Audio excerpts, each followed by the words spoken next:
Hello, everyone. Thank you for tuning in. I am Jaylee. This is JayLeesCorner. Happy Friday. Okay, how y'all doing? How is everyone doing?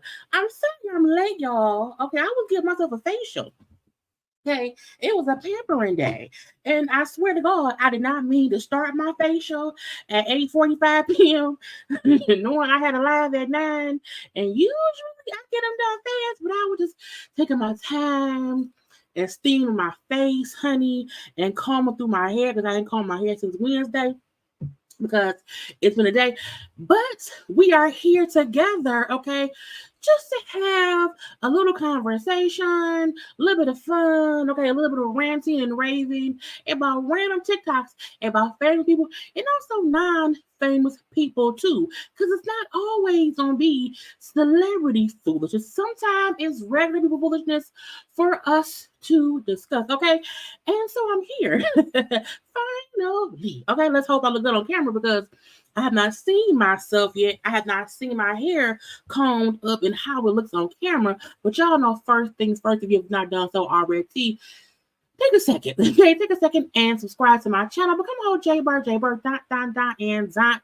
Make sure to like, comment, share, and subscribe. Okay, follow me on social media at JayLeesCorner on IG, Twitter, and TikTok. Hi. I grabbed the sweatshirt because I don't care. Because I didn't want to come back to y'all again in my wear condom sweatshirt from Savage Fenty, which is really my favorite sweatshirt, okay? Because it's so big and comfy, but I was like, no, get you a tour shirt, literally don't care. Because that's what most celebrities get. The celebrities don't care, so why shouldn't we, okay? But hello to everyone, okay? You can't see my bun, but it's there. Child, when you have not combed your hair since Wednesday morning and it is Friday evening and you have slept on and this is and it's a mess. You gotta come through it and just push it back and put a headband on so it don't look like you bald. Okay, you see a little bit of poof right here. So you know what I'm saying? I'm not gonna put I feel weird sometimes when you can't see because girl, I have hair. Your girl has hair. I may not put it down often for y'all to see, but it's there. Okay. Anyway, that's better. Okay. Now I feel better because I don't feel like I'm, representing Lollipop Guild and ain't no hair on top. Anyway, girl, nah, it's pretty. Uh, girl, this is why usually you get on camera first to see how your hair look and then you don't look crazy. But let me say some hellos to the people because I'm running late. Okay, hey, ready? Not 2 hours. Y'all look, y'all don't know me. Okay, you can't just assume it's gonna be two. I mean, it's gonna probably be 2 hours, but that's the point. But thank you, Juanita, for that. Okay, hello to everybody. Hey, Alex. Hey, Alexander Diane Rogers. Okay, the wonderful, talented. Hey, Alex. But hey, people, how y'all doing? How was everyone? I got my thumbnail made. Okay, I had to figure out what to put on it. I had to say what I said, what would we talk about? Okay, that's kind of the main stuff for folk to know that what we here for. And I was like, you know what? A little bit of Phaedra BS. Okay, Usher discussing Chris of the Brown and also Chilli, but I forgot to put one thing of Chilli. Okay. Monique's son, doing finish her. And he finished her. Okay, we're gonna get into that a little bit. Kelly, to me, is a star this week with her, the stuff going on with Kelly. Okay, and then look, even though I'm usually not into the politics at all, I want to touch. Just a little itty bits. Okay, on Miss Fani Willis. I said, now, child, why don't you tell me about all this stuff? We could have been getting into that stuff, okay? Because the comedy of her antics and checking people right, wrong, or indifferent is amazing, okay? Just saying, it's amazing. Because I'm like, girl, but yes, I can't wait, I can't wait. Okay. Anyway, I'm trying some hellos first before I get into the things or whatever, to just make sure everybody, like I'm saying, say, let's get the topic started today.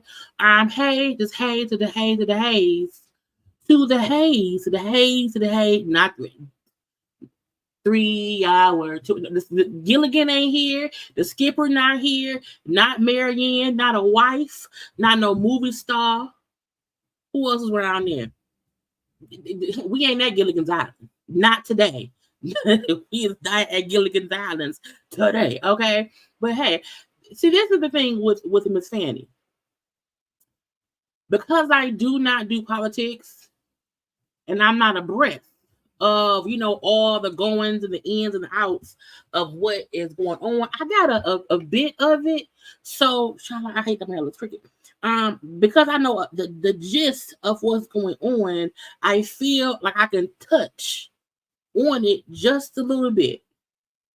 Okay, just a little bit, because with the clips I seen of her child on the witness stand being questioned, but her being the attorney, I say, bitch, come on now. When Bishop robbery trial starts, I think I may cover it.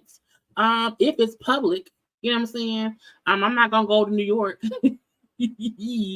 and see, but whatever is public about it, I will. Okay, because he been talking a little bit or whatever, and I know a story came out in whatever New York news. But the New York news thing requires you to have a subscription. I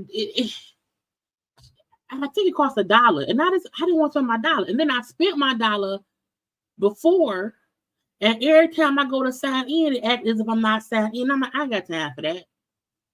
So whatever publicly is discussed with Bishop robbery, we will for sure get into. I'm just not paying for nothing for Bishop robbery. Okay, he ain't worth that to me. But let's get started. Okay, because we're here, a good time will be had nonetheless. Okay. But I don't think it's gonna be. I don't think we're gonna have a 3-hour tour today. But we're gonna discuss some things. And it's some things that I feel like, because I don't watch certain shows. I save, a lot of stuff. So it's gonna be sporadically. I think that's a word. I think I'm using the right way. because I know sporadic is a word, but I'm like, it's sporadically a word. I feel like if it ain't, it should be. So we're gonna have to, just get into things that I had saved and saved and saved and saved. Okay, because that's what we do. I want to start, but I want to start here.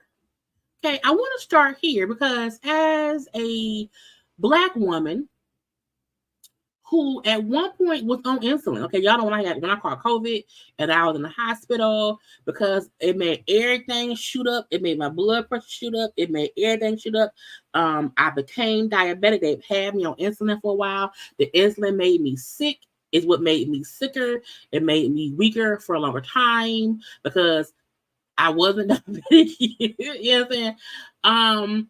I understand the fact that people need the medication they need for the reasons they need it, and the fact that the celebrities around here is taking Ozempic, and they're not diabetic. They're taking it to lose weight because they're freaking jerks. I'm trying to watch my language in the beginning of my video because it's early. I used to like watching Ozzy Osbourne and the Sharon and them and the kids back when on, I think it was on either on MTV or VH1 or E News, whoever had their show on back in the day, back when Kelly was fat and Jack was fat and Ozzy was at least a little bit coherent and it was Sharon Oldface back on then. I liked them. I had liked them at that point in time. Kelly Osbourne was also on The View at one point, and when she was on the, if y'all hear bump, bump, bump, my neighbor was going, I can't really hear it, but if y'all hear something, that's what it is. However, Kelly was then on The View at one point, and she had said something. She said something like, "Oh, if all the immigrants are sent away, Donald Trump, who will be the person? Who will be your housekeeper?" Insinuating that people who come here from other countries, they all work in the bathrooms. Okay, so she's been a little bit dumb bitty since then to me. But Kelly was around here on the red carpet, and they asked her, "What do you think of the Ozempic craze in Hollywood?" And let's be clear, the Ozempic craze in Hollywood is simply because celebrities who are just a little bit, not skinny. No one who is so big that they need surgery. No one who can just not go work out a little bit. People who have access to the best chefs and trainers and this and that.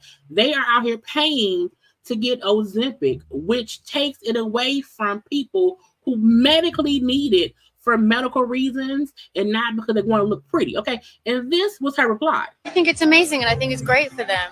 There are a million ways to lose weight. Why not do it through something that isn't as boring as working out? I say a bitch what?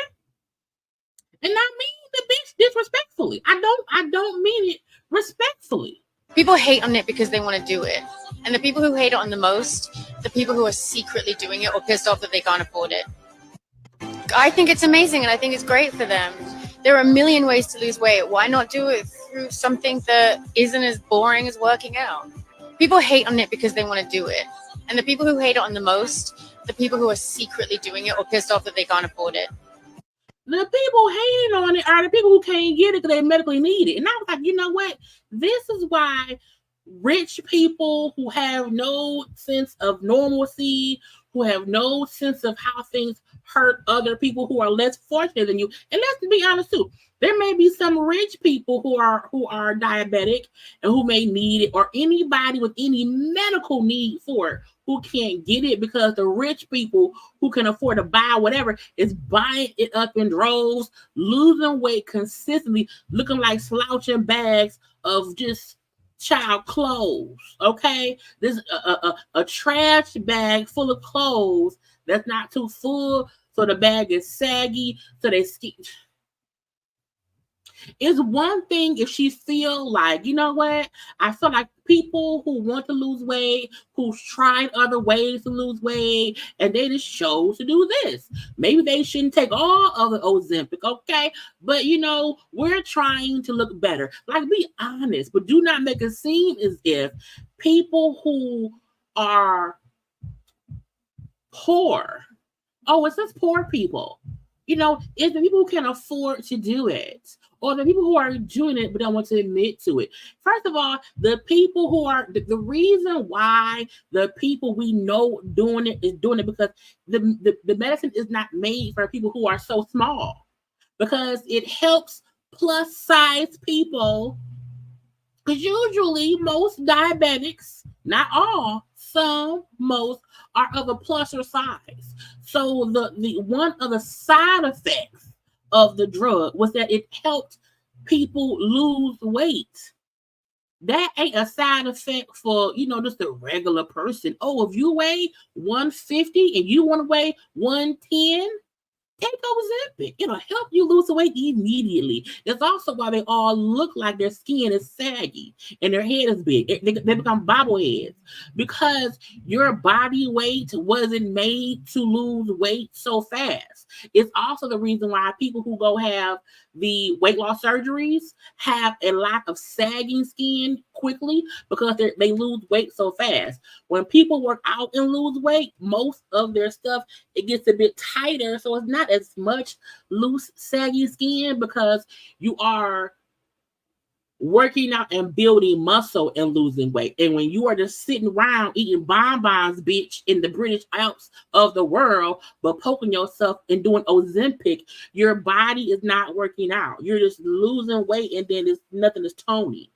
Nothing is getting stronger. So I don't mind rich people admitting I am being vain. I have my vanity. Okay. I want to look pretty. I want to look skinny.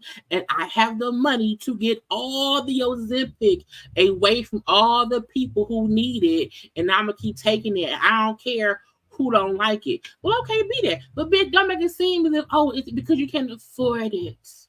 You can, bitch, first of all, people with insurance can afford it. They just can't get it. That's to get you gotcha.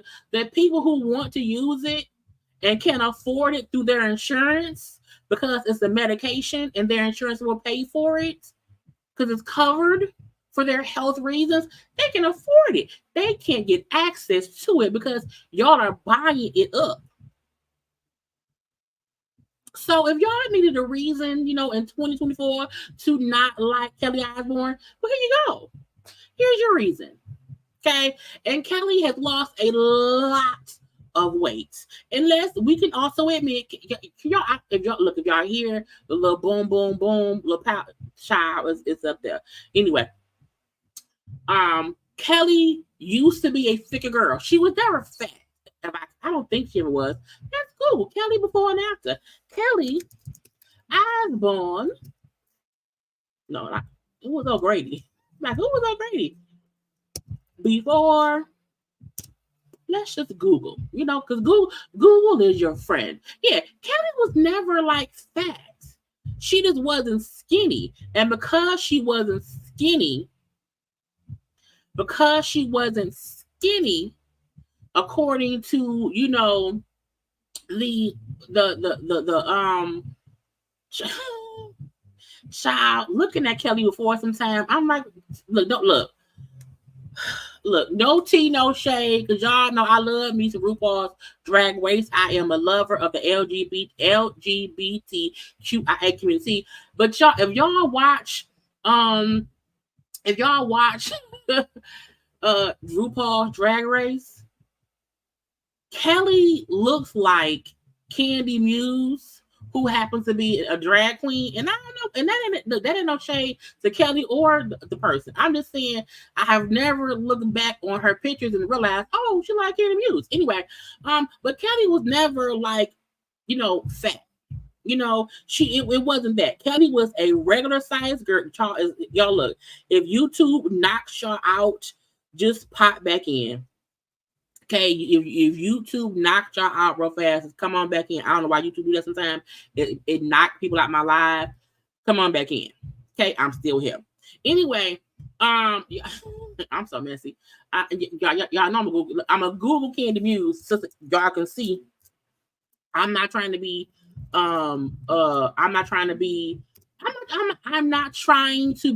shady at all. And y'all know most drag queens be out here,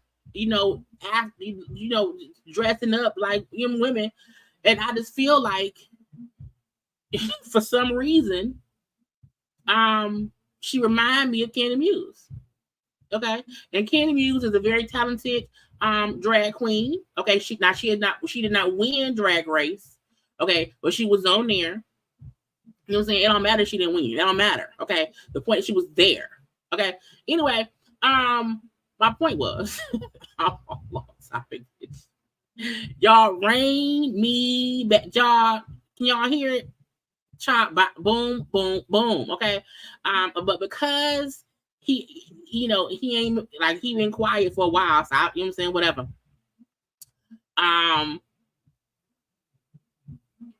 Kelly, shut up. Okay. Hush. Whatever bad things you went through when you were a regular sized woman with bad makeup and bad hairstyles, because that's all that it was, okay? Bad makeup and bad hairstyles is all that it was, okay? And you are now around here with better makeup and better hair. I mean, she's probably had some work done to her face because her lips are shaped differently now, okay? But my point is, you need to let go of that hurt, ma'am. Because you around here acting like, and she's off drugs now because she used to be a drug addict. Okay, well, I think her they all was. Anyway, my point is, I don't appreciate people who make it seem as the only people complaining about Ozempic shortages are people who can't afford it. No, it's people who need it and they can't get it. Okay, anyway, next up, y'all, I was not watching the new Carlos King show. Is it either bold and bougie or bad and bougie, broken bougie, whatever it is. First of all, they're not bougie. They boring. Okay, boring and bougie. It's called boring and bougie. Okay, I'm not watching boring and bougie. That came on. I think it came on yesterday. Look, I feel like people keep creating these reality shows that don't make no sense, and they wonder why some folk don't like it. And while I could probably watch the show and read them real easily or whatever, and it'll be a good old time for the next few weeks, who knows? Okay, who knows? It may be fine. I can't get into it. However, I've watched clips from the social media things, okay, from the IG pages and all that stuff. I've seen a bit of Alex's review because he reviewed the first episode and everything. And I said, I'm bored and I ain't even watching it. Okay. The fact that it's supposed to be based around Malaysia. I said Malaysia wasn't even interesting on Basketball Wives. She was on Basketball Wives for umpteen seasons, for umpteen years, and Malaysia was not interested enough to make herself a main character on the show. Okay, so I don't understand why or how or when or why Carlos felt like, oh, we need a show, and the main focus point, okay, the force multiplier, as he calls it, needs to be Malaysia. I was like, for what? For what? Anybody who has been on a show for years and we don't really know much about their life, because truth be told, Malaysia did not show much of her life because that ex-husband of hers wasn't nothing, and she was too busy trying to make the ends meet. Okay, but to me, we've never really gotten to know Malaysia that much. Okay, everything to me was a lot of surface level stuff. So that's part one of the thing. Okay, you then bring on Tamika, who is Usher's ex-wife. Okay, you then bring on, and both Tamika and Malaysia are good friends with Monietta Shaw, okay, who we know is who we know is Neo's ex-fiance. She's also the mother to his two oldest children, and we know how that all played out. So to put the good friends of Usher's ex on a show with Usher's ex-wife, and you then have Malaysia and Tamika going to Crystal saying how good friends they are with Monietta. I'm like, why does that matter? My thing is this: if I am good friends with somebody, they would tell me up front, do you have an issue with me being on the show? Girl, I don't care. I don't care. To me, seeing Malaysia and Tamika speak on how good a friend they are to Crystal, why is that a part of the storyline? Crystal, I mean, Monietta has already remarried somebody. Monietta is fully in a whole other marriage. She's in a whole other life for herself. Crystal and Neo, we know they just broke up. But I'm like, and this is my question: what did Malaysia and Tamika be told from Monietta to make them have any kind of issue with Crystal? Because if Monietta and Neo broke up, let's say 10 years ago, give or take a few, she can't be holding on to anything that happened between her and Neo when you see her and Crystal and Neo in the same space. So what that means to me is this show is some bullshit. Because can't nobody tell me that Monietta is at home with her handsome husband and she still feel any kind of way about Crystal. Period. The fact that Crystal has suffered the fates that we knew she would because we found out and we knew Neo wasn't shit. Why is any of this a topic of conversation on the show when Monietta is not a cast member? So to me, with all of that happening in episode 1, it proves to me this show is a bunch of bull stuff. Okay, and you add on, I saw a clip that showed that Andrea, R. Kelly ex-wife, is on the show. Well, her clap was out, and she around here because she always dances some damn well. It makes me feel like y'all grasping at straws. It makes me feel like this show has no purpose. You just put 5 women who all possibly living in that can be all live in Atlanta together on a show for no real reason. The princess girl, is her name Princess? Whoever the girl is, who we know helped create Housewives of Atlanta, the fact that she ain't been on shit in years make me feel like, is she boring? Go Shay, who I heard is married, but we ain't seen her wife, and she had a whole party. How you had a party at your house and we don't see your wife? Does your wife not live there?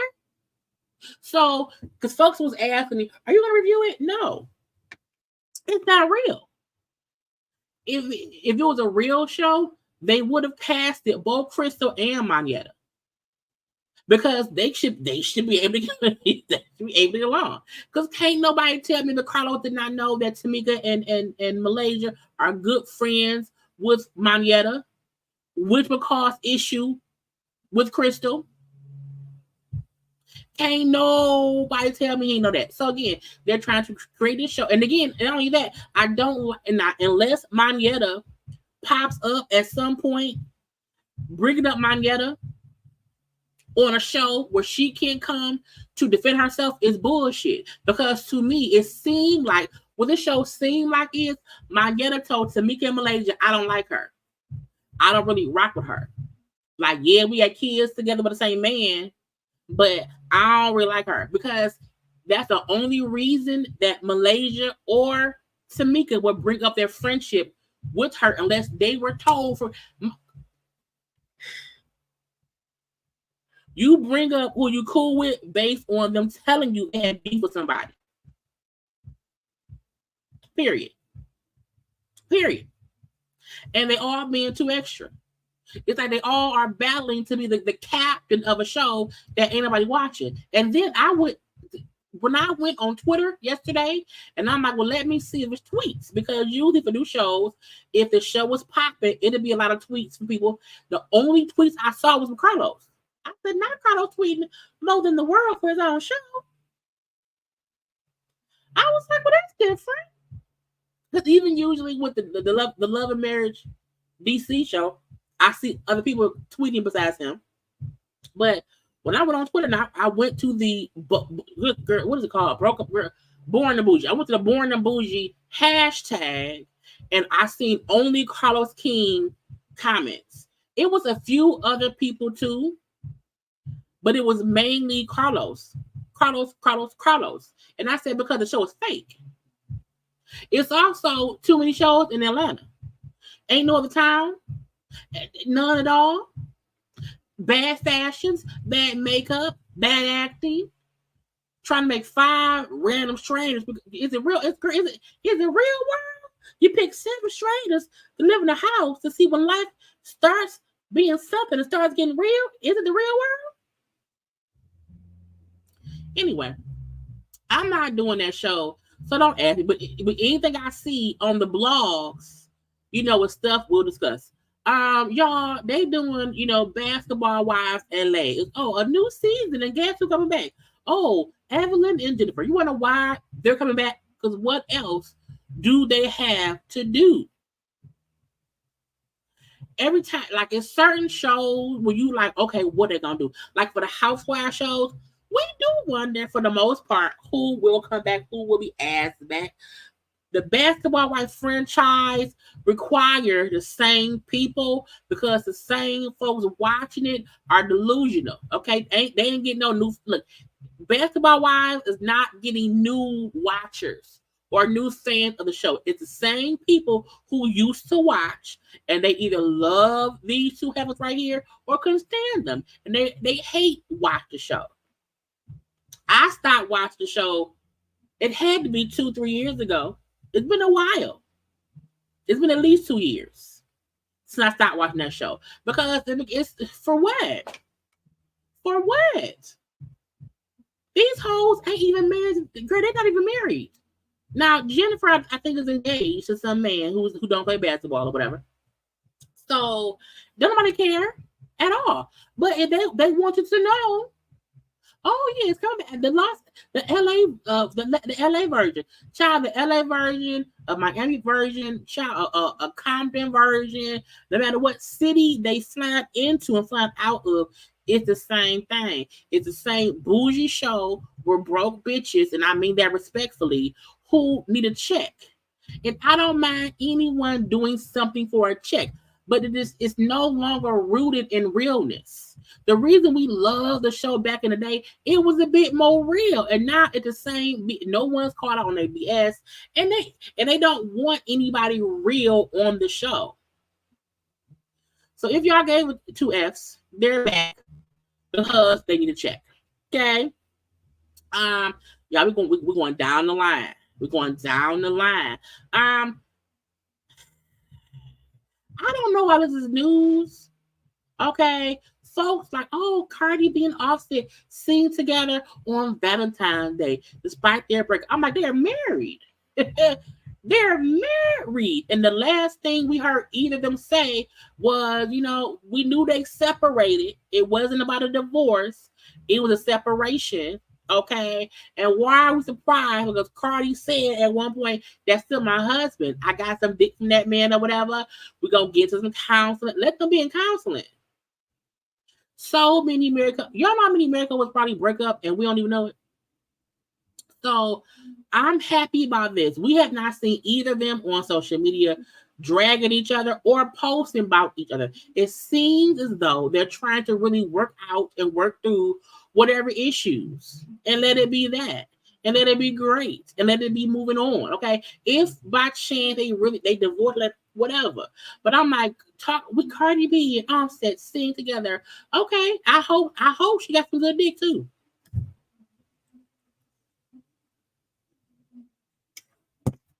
I do. I feel like, look, Cardi B did what a lot of wives do. She just did it publicly. She made sure her husband knew, I'm pissed at you.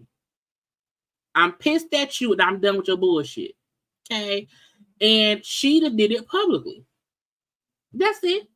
That's all. When husbands or wives out here acting stupid, you have to let them know, I am tired of your stuff. Your stuff is pissing me off. Your stuff is getting on my nerve. Can you, child?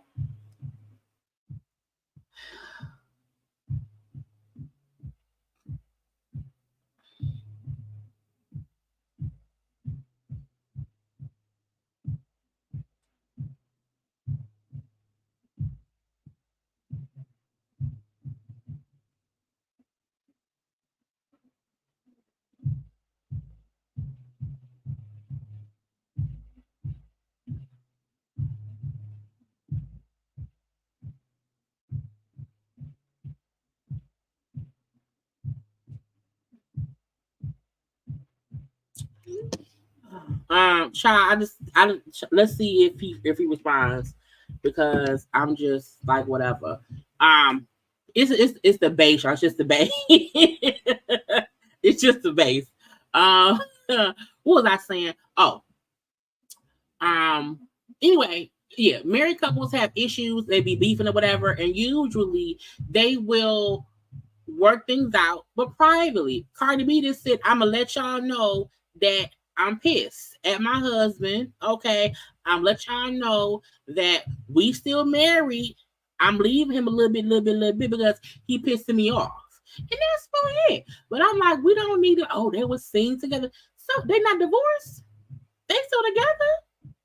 Now, this right here is some bull stuff. Okay, to me, I prefer hearing the ins and outs of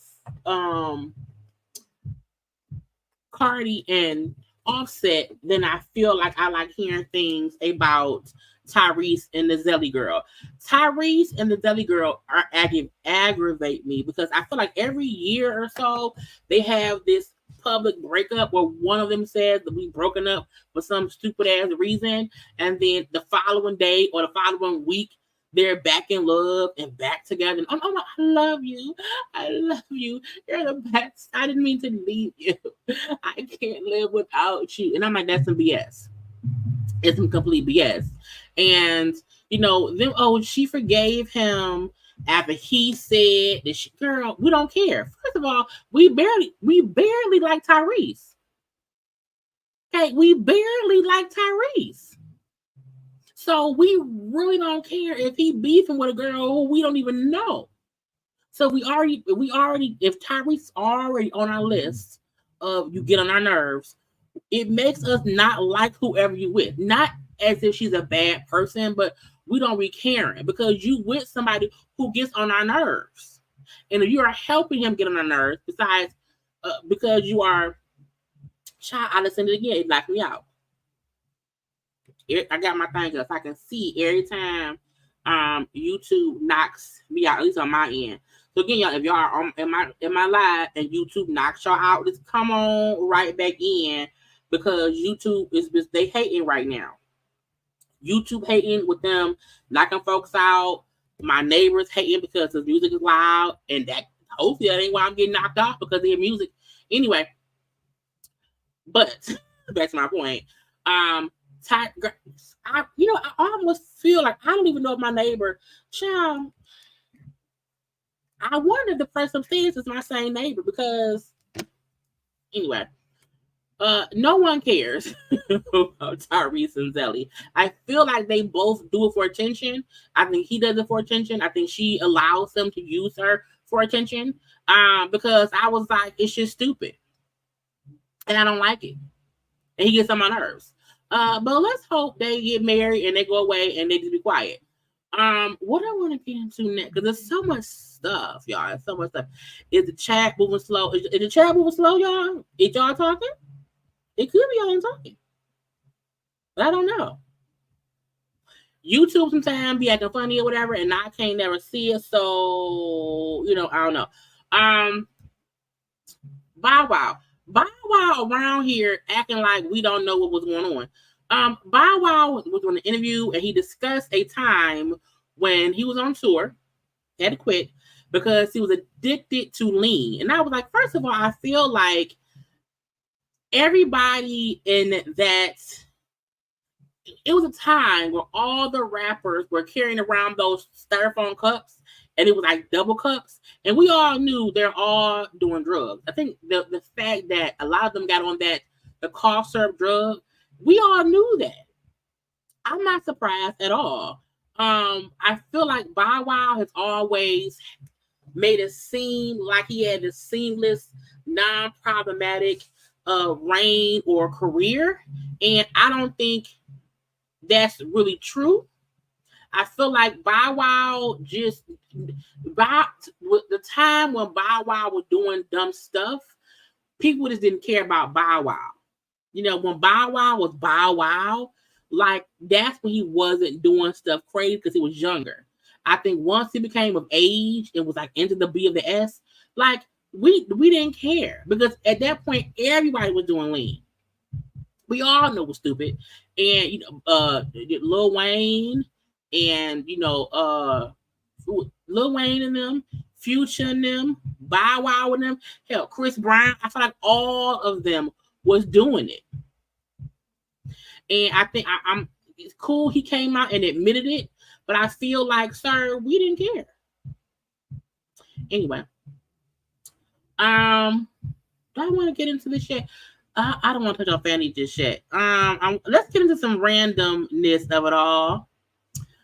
20-year-old corrections officer facing felony charges after she was caught having sex with an inmate just 1 year into the job. First of all, I don't understand why people want to lose their jobs by boning people in prison. I just don't think that makes any sense to me. And she's 20, so that's stupid. That's 20 years old is your stupid time. Okay, a lot of stupid things are done when you're between from 17 to around 27. Like that's your dumb era. Okay, that's your dumb era. And whatever child, once you hit 30, it all disappears. If you stop doing it, if you stop doing dumb stuff, once you hit 30, it goes away. Especially if you did it at a time where it wasn't any social media, like me. Anyway, Kara Jones was working at the Shelby County Sheriff's Office in Memphis, Tennessee, as a corrections deputy in May of 2023. Okay, during her time, she became allegedly involved in an intimate relationship with one of the inmates of the jail. I'm like, not girl, what?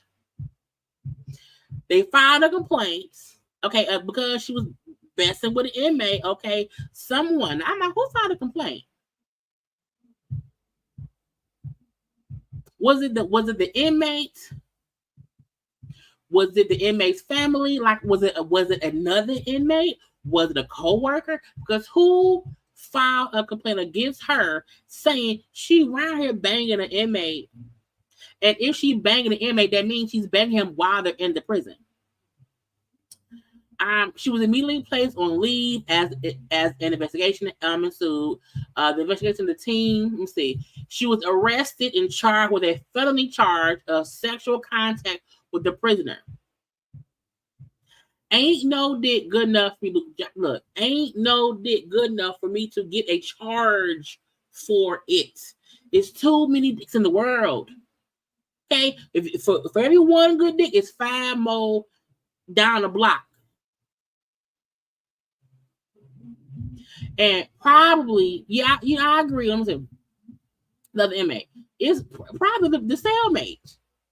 Because I know, child, if I know that you and the girl banging and you getting extra bean pies and I can't get no bean pies, okay? If you get extra juice boxes and I can't get no juice box, I'm selling.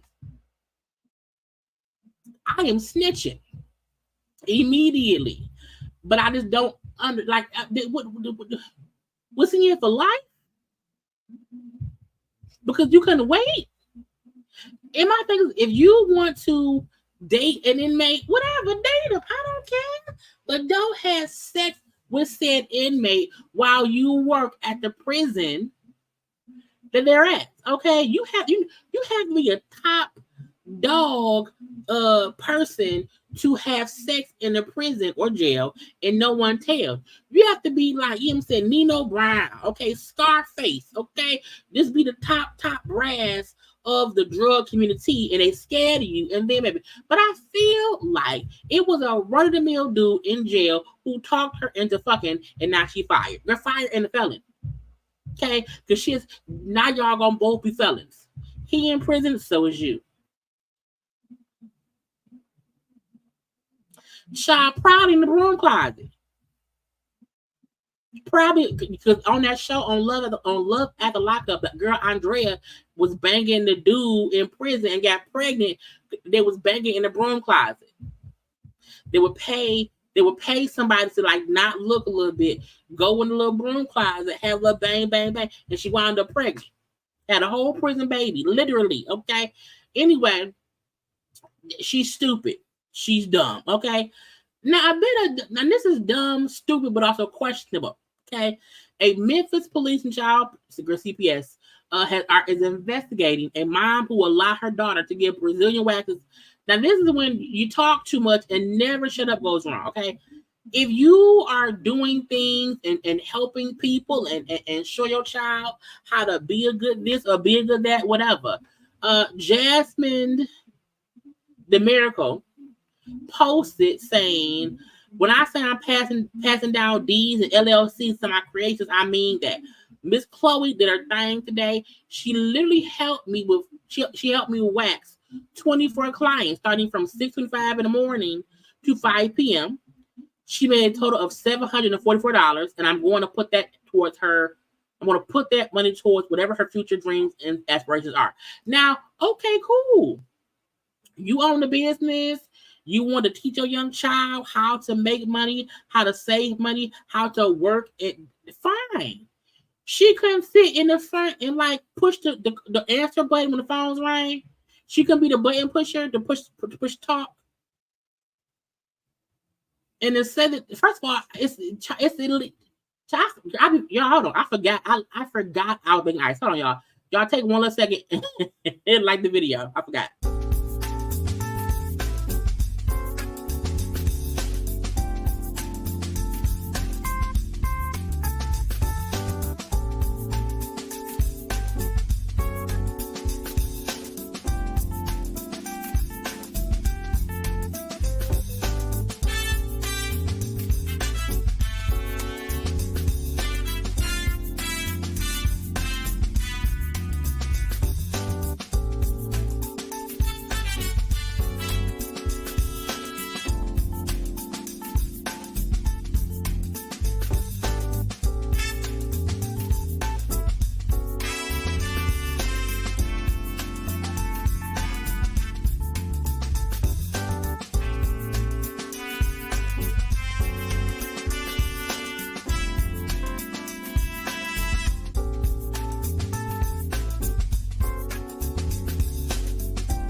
I literally forgot. I had my ice maker on as I heard the ice fall. So the mama saying she helped me wax 24 clients seems weird, okay? Because I don't think the little girl should be seeing coochies. I don't think at that age she should be out here waxing coochies. I don't, okay? And when she get older, that's what she want to do, fine. That's whatever. Okay, but why not? Just don't just say she helped, because people these days really be like, that's child abuse. It's against the rules, and I feel like the child labor laws is like, if teenagers can't work more than 20 hours, I feel like a toddler can't work at all. Okay, not at all. Now, there's an investigation into this, because folks complain. Now, she took the post down because, again, I got caught. Because that's probably legal within being a parent. Okay, there are labor laws. Okay, also, I'm like, do you own? Where was the waxing being done? Okay, are you also out here doing work in your home? Are you in a location? How old is your child? Why she in preschool or kindergarten? Because I feel like if she's old enough to do these things, ain't she supposed to be in school at 7:25 in the morning? And I feel like when I don't like going to hair salons or nail shops and seeing children working. I feel like if your sitter canceled, fine. But it should not be no regular occurrence for your kid to be around there waxing coochies. Just not at all. Okay. I was like, why is she here? No, she can't wait in the hallway. She's here in the room. I mean, I don't want her pet. No. Mm-mm. Mm-mm. No, I don't want to watch my coachie. No. Teach her what? No, do she want to wear coaches? I'm like, does she want to wear coaches? So, girl, you want to wear coaches? And I will be asking questions like, why is she here? Something's not right. I think she should leave. Okay. Now it's a great thing that in one day your child made $740 whatever dollars. That is a great. Give me some money too.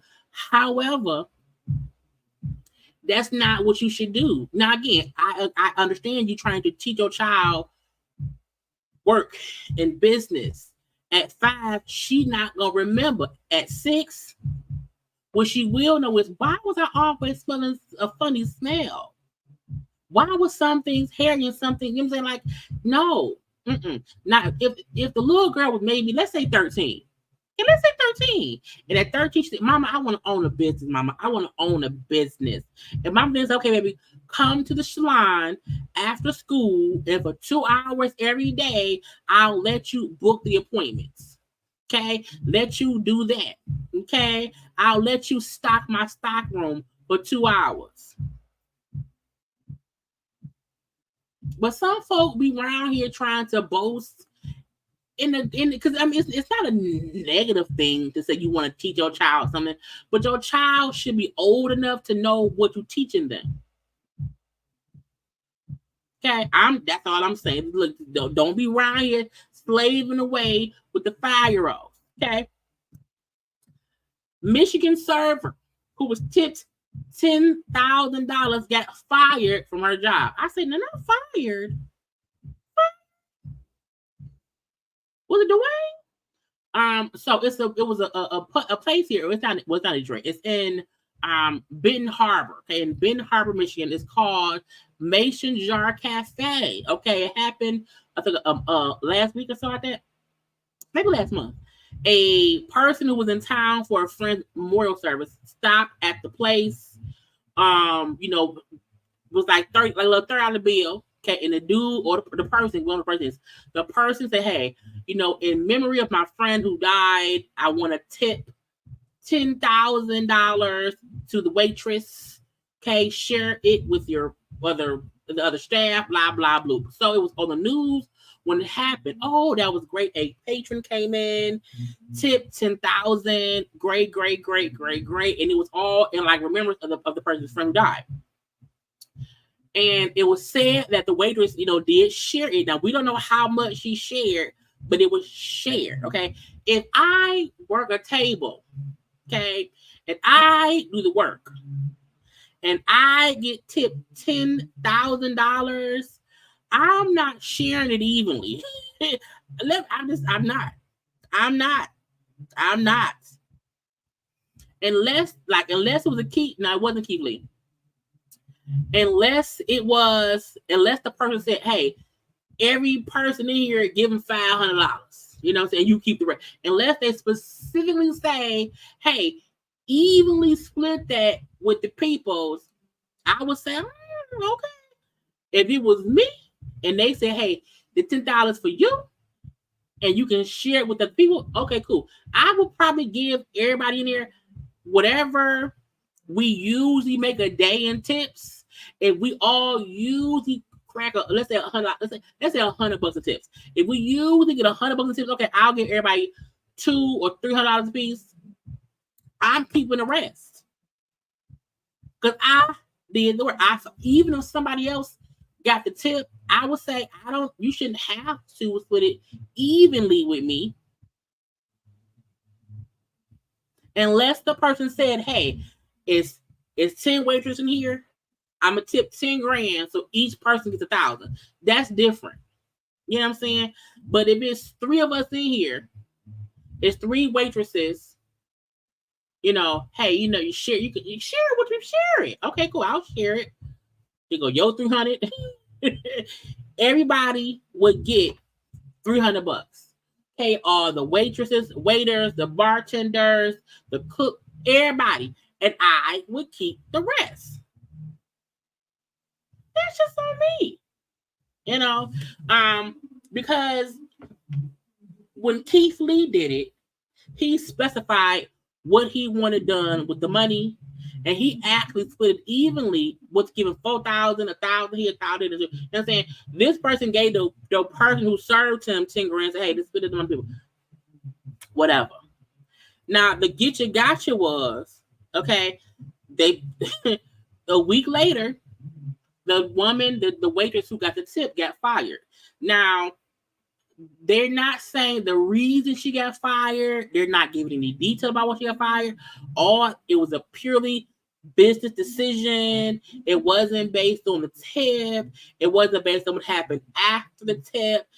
It made me feel like that girl probably either did not. Yeah, YouTube tripping. Because I keep saying they're knocking people out, and I'm having to come back in on my phone. Because I'm watching stuff on here. And it's stupid. It's dumb. I can't help with y'all, but thank y'all for being here. I feel like a part of it was she didn't want to evenly share the tip, probably at all. Maybe she wanted to keep it all for herself, or whatever amount, whatever the decision that came about because of the tip, it was a fallout from it. Okay. Be it that the bosses wanted to keep it for themselves, if the bosses felt like, hey, you can't get the bulk of it, whatever it was, I feel like it ain't as, because why on God's green earth would a week after somebody would tip 10 grand, they get fired? Not she quit, she got fired. And the server girl put on her social media, because I'm not gonna put her name out there, said that the drama and hurt over the tip caused her to be fired. And I feel like it could have been whatever happened because of that tip, and either how she handled it, how her coworkers handled it, how the bosses handled it, they probably fired her for that.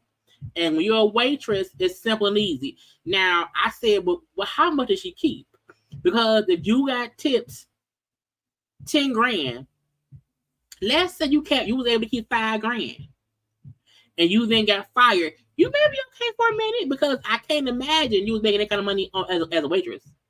So at least you got fired. You can sit for a little month, maybe 2, while finding a different job around here. Okay. But I was like, ma'am, as long as she got a portion of that money, she okay. She okay. It's fucked up because, and when the news went there after she got fired, the place was still busy. It was, it was still busy. It was a line out the door. Now I ain't never been there. I don't know. However, I do feel like it may have been some BS of why they fired her. It could be some, we mad because you didn't do what we wanted you to do. Because sometimes jobs don't have specific rules on tips, because they're not used to being tipped that much. So if you like, okay, we get 5% of your tips. Okay, cool. Boom. But you don't think in that aspect of, oh, somebody will come here and tip 10 grand. Well, because because the tip amount is higher, we want more. You can't get my money. Okay, well, you fired. Well, I'm going to sue you. So I'm pretty sure this story may have more down the road. We shall see. Okay. Also, stupidity amounts of stupidity. Yes, stupidity amounts of child. I sent my neighbor. See, I don't want to be an asshole, because technically in my city, you're not supposed to have music blasting after 10 p.m. I could be an asshole and call the noise police. I don't want to do that. But y'all, the music is aggravating me, okay? But I feel like the neighbor who used to be child, I don't know, because I used to text him and he will respond and cut the thing down, and he don't do that no more. But he also was into fight. Maybe I don't know. All I know is y'all, if y'all still hear music, I am sorry, okay? Because I hear bumping, and I'm just like, whatever. But again, it's stupid amounts of stupidity, okay? YSL defense attorney is arrested on gang charges because she allegedly tipped off a suspect in a crime with information she got from a preliminary hearing. I was like, girl, what? The noise police is literally the police. It's just a separate department. So there's an actual number to call to the police station that does it, and like the police come out. But I'm just aggravated. But I'm not gonna be an asshole. Okay. But I just I just hope. Anyway, I feel like you should not be a dumb attorney. Okay, at all. So they said in 2022 they was investigating a double shooting in the city, whatever, blah blah blah. Information she had, okay, was given to people it should not have been given to. You're tipping off the suspect around here. And they found out. Now, again, she's been charged with participation in criminal street gang activity and criminal solicitation to commit the offense of tampering with evidence. Because if you tell somebody who we're going to arrest about what's going on, okay,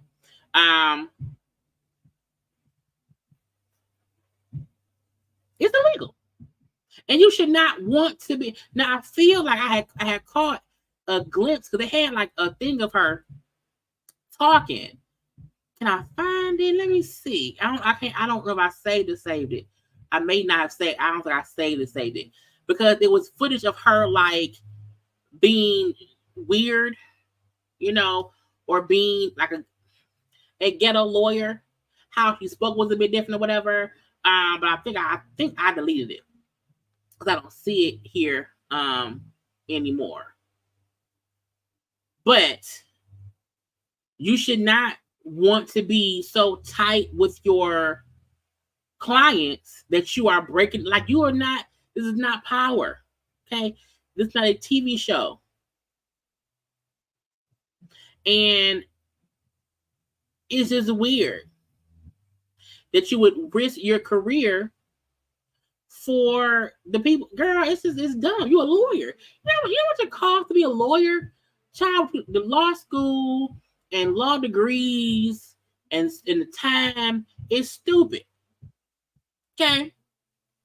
Now I want to update. Well, no, I think it was maybe one more. Wait, let me see. There may have been one more story. Oh, this I thought was weird. Child. Now this is for school, right? Okay. And this girl said the school is selling tables for an elementary school, middle school dance. Now, I remember being that young. I remember being in our school dances. I don't ever remember them like, we should sell tables. Child, it say, look, ticket and table options. Please note, seating will be limited. For $50, you may reserve a blackout table that includes the following: front stage seating, 1 table, 6 chairs, light refreshments, and treats. Would you like to purchase a blackout table? Yes or no?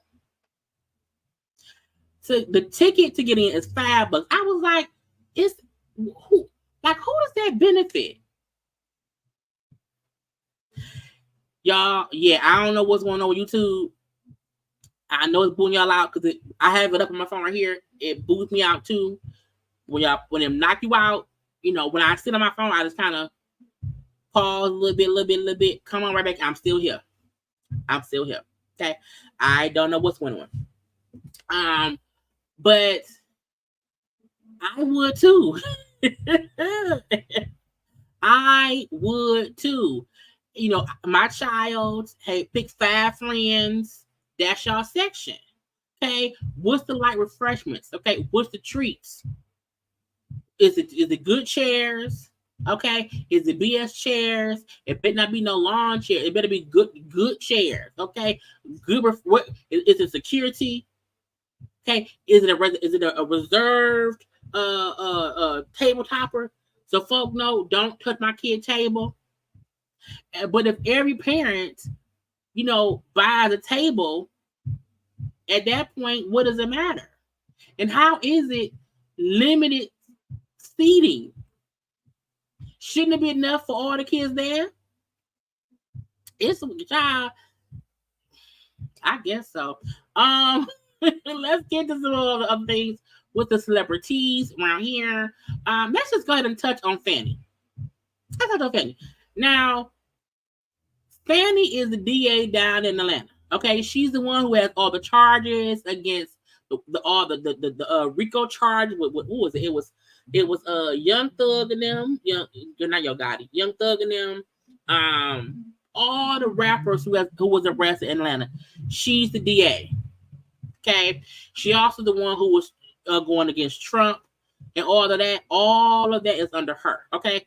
Now, my thing is this. I'm with her going at Trump. You know what I'm saying? Period. Now, her with the rappers, I don't know.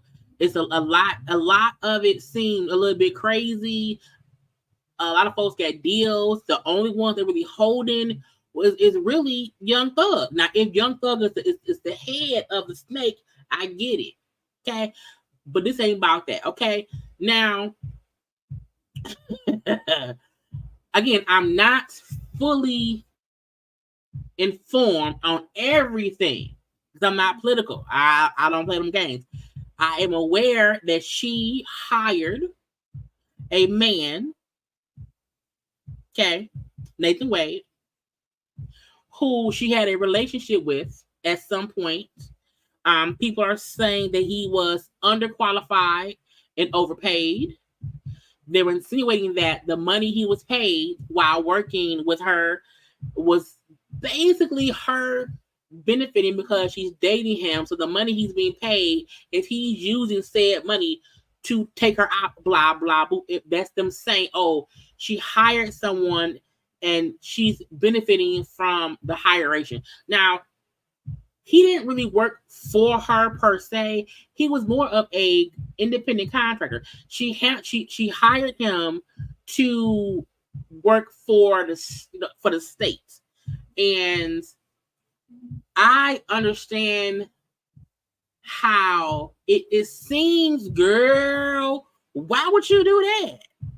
Why would you do that? Okay, but I also understand that when you are an entity and you have to hire outside sources, they are not your employee.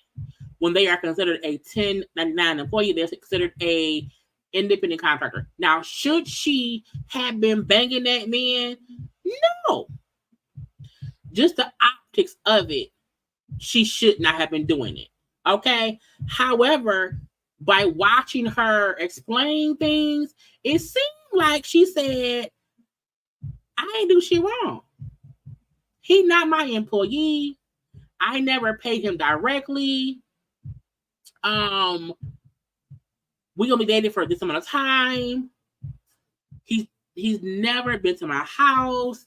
And the getcha gotcha is, from what I heard with this, was they were basically implying things that weren't true, which is why she came in so hot and pissed, because you're putting stuff in the dockets, in the paper, in the court shits or whatever, saying, oh, we live together and this and that and that. It's like, well, that ain't true.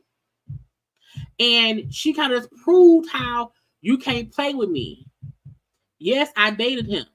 Yes, he was a paid worker of the state. He wasn't my employee, for one, and I wasn't giving him money. And child, let's she said, "Don't play with me." For cash. Well, yes. What? Now, if it's low, they in court. Okay, so listen closely. We're talking about. I'm very confused. You've never given Mr. Wade money through CashApp. No. The only money you've ever given him outside of a contract is cash. I didn't give him money in a contract, so that was cute. But I didn't give him money outside in a contract. What happened is, no, we're gonna answer it since you said it. He worked more hours than he was paid, and the county paid him for the work that he did. So don't be cute with me and then think that you're not going to get an answer. Don't be cute with me, bitch. Don't play with me. And I will ask you about the contract in a minute. I asked you about cash. Did you ever pay him anything? And I'm trying to qualify my questions. I'm not talking about the contract with Fulton County that was paid. I'm not talking about that. I'm talking about outside of that. Did you ever pay him anything other than cash? I've only given cash a few times in the course of what we're talking about. So you've If never we used would your go to credit card? dinner, Let her finish her answers. if we would go to dinner, I wouldn't give him cash Only ever paid him through cash. because he paid for dinner or I paid for dinner. I've given him cash only a few times in life, probably 4. Okay. Probably the most money I've ever handed him is $2,500. The least amount of money I've handed him, probably between $500 and $1,000. You never wrote him a check? Ma'am, I don't have checks. Ma'am, I don't have, girl, when she said, ma'am, I don't have checks. Look, this is the issue I have with this. She not on trial.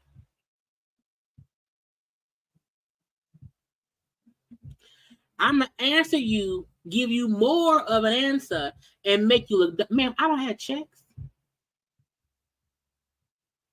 I don't have checks. So you have no proof of any reimbursement for any of these things because it was all cash, right? The testimony of one witness is enough to prove a fact. So my question, Because he The testimony of one witness is enough to prove fact. I said, Fani, last name is Willis. Ms. Willis, now what I'm mad about is her hair. I said, man, what's going on right up here? What happened up here? I was so confused. how did you know to come into the courtroom right then? There were people I was pacing in my office, Okay. and I heard someone yell, "His testimony is done." It only made sense to me that I would be your next witness, and I've been very anxious to have this conversation with you today. So I ran to the courtroom. So as soon as you heard that Mr. Wade was done testifying, that's when you just assumed you would be the next witness? It only makes sense. It made sense. It made sense. Did you listen to any of the testimony? I've been in my office pacing, ma'am. Did you listen to any of the arguments? I did hear the arguments this morning. It's ridiculous to me that you lied on Monday, and yet here we still are. And I did listen to that argument. All right, so that was it, just the argument, no testimony. Right, I listened to the argument this morning where Adam Abadi, I thought, did an excellent job pointing out how dishonest you were with the court on Monday, Fani, and I'm actually surprised that the hearing continued, but since it did, here I am. And keep the answers confined to the question as best you can. I think you'll have more than enough ample opportunity on when the state is Well, able it's to ask highly follow-ups. offensive when someone lies on you, and it's highly offensive when they try to implicate that you slept with somebody the first day you met with them, and I take exception to it. All right. Well, Ms. Willis, she'll have the opportunity to explain all of that when it's the state's turn to ask more open-ended questions. Yeah. Ms. Merchant. She came in hot. Okay, she came in hot. But this is the thing. I think people. So again, I am admittedly saying that I did not do my deep dive due diligence like I usually do because I don't. You know what I'm saying?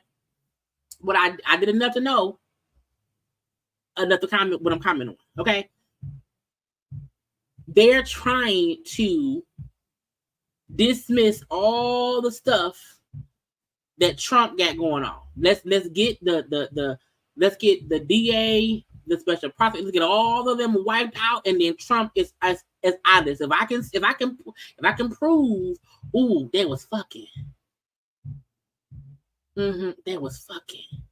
So that means Trump can get, and she was like, no man, I'ma sit here and get all y'all together. I object to you getting records. You've been intrusive into people's personal lives. You're confused. You think I'm on trial. These people are on trial for trying to steal an election in 2020. I'm not on trial, no matter how hard you try to put me on trial. So my question was, I said, you better let them know. And a lot of people, look, I feel like I don't care that she allegedly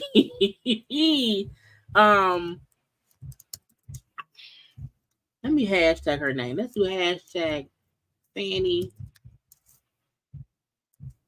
Is it Fani Willis? Because it was a lot of clips of her just cutting them down and holding her own. And I feel like people, like even here in Detroit, like our mayor, Kwame Kilpatrick, went to jail for lying about a relationship with somebody. So, you know, that people, she's like, yes, we were messing. Now, I also know the man was married, and when they started messing around, he had a divorce. You know, but I saw a clip of her talking to them saying, "Oh well," they were insinuating that she was like a weaker person, paraphrasing. And she was like, first of all, the reason they came to an end is because after she was like with him for a time, she's like, we was always arguing because of how he is and how he feels about stuff. We didn't match up. It didn't go where it was supposed to go. And when she said my father, they kept asking her about the money. She said, my father always taught me to have money in your house. You should always have about 6 months worth of cash for bills as just in case around your house. So I did not have to go to the bank and take money out. Because I had money around my place. I don't need no man. Okay, I can hold my own. And once he felt like she needed him, once he felt like if he paid for something or whatever, if he felt like that means she needed him, she was like, no, here, have that shit back. You know, and I love how each time they tried to, you know, discredit her, this based on her having a relationship, a little flying with a dude. They tried to villainize her, and her point was, bitch, I'm not on. Bitch, I object to you getting records. You've been intrusive into people's personal lives. You're confused. You think I'm on trial. These people are on trial for trying to steal an election in 2020. I'm not on trial, no matter how hard you try to put me on trial. So my question. Cleared minutes and sat back. So when I seen folks, she came in mad because she saw and heard them, what she calls, our lies on her. I feel like she was so clear in her going off on them. I don't think she lying. Now, was it right or wrong of her to have a relationship with somebody who she's working with on this case? That I do feel like was a misstep, because when going after someone like Trump, you have to have all your ducks in a row, and they will try to find the littlest thing to distract people from the real thing. And as he said, I'm not on trial here, okay? Them motherfuckers is. And even though this time right here is a little bit difficult, little bit, I don't feel like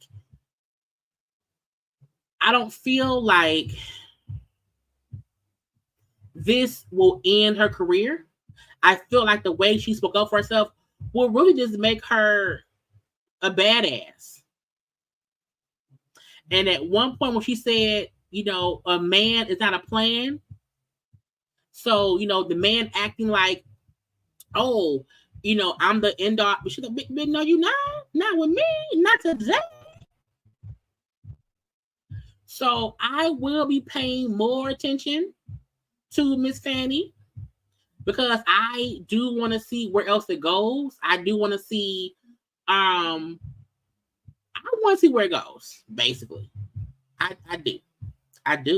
And she got them together. Each time she spoke, it wasn't ghetto, it wasn't ratchet, which I feel like they want to make her. I feel like they want to make it seem like her sternness and her I said what I saidness is mean, ghetto, black. No. She's reading y'all, she's holding y'all accountable, and she's not allowing anyone to make her the villain.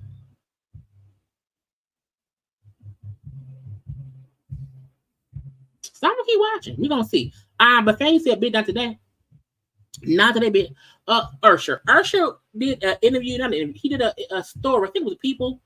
He was on People. He was also talking to the Breakfast Club. And I can't play the Breakfast Club interview. I can't play it because y'all know they be. But he was on there. He discussed Chris Brown and Justin Bieber. Now, Usher to me is having a great month, a great time around here. Usher, we know the halftime show, and it's been popping ever since. Now, on the Breakfast Club, they asked him about they asked him about Chris Brown. Now we know, I think was it last year? I think it may have been last year. At a party where it seemed like him and Usher, where Chris Brown and Usher had a little altercation over Tiana Taylor. Now we saw and heard video footage of it,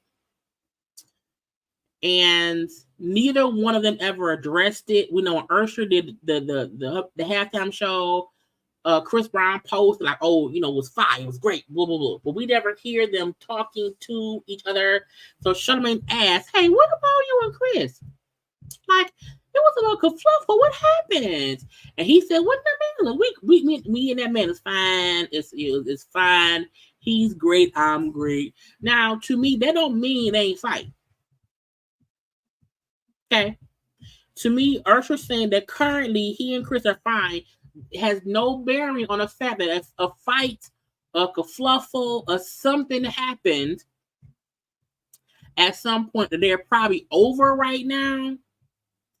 But what I love was that Usher did not fall for the trap of even admitting, well, yeah, something, we got to look like. Like he didn't fall into the let me say yes, it happened, which then makes that a new narrative. He said, no, be good. That man great, I'm great, and that's it. Usher is 30 years in the game. He not giving out no tea.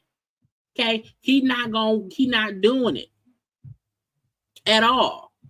And again, he didn't say nothing that was because they can't say he lied, because even if a fight did not happen, he lied about it. He said, look, what matters is me and him was good. Boom, pow, pow. Okay, boom, pow, pow. They also asked him about Justin Bieber. Now, I don't understand why I didn't need Justin Bieber and Usher for the suit. I don't know of a song of theirs that I felt like we needed on an Usher performance. Okay. But he did say like it was a conversation. He said it, and so did Lil Jon. Lil Jon was the one who curated the set.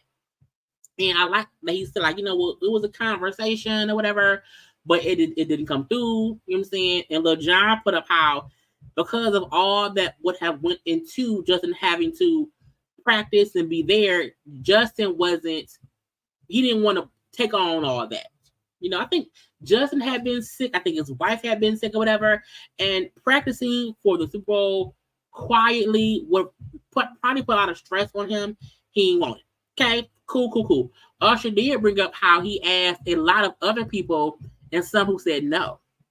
He would not say who, but I mean, I guess. I guess. Okay. Now, Usher was also, because Usher was out talking, you hear me?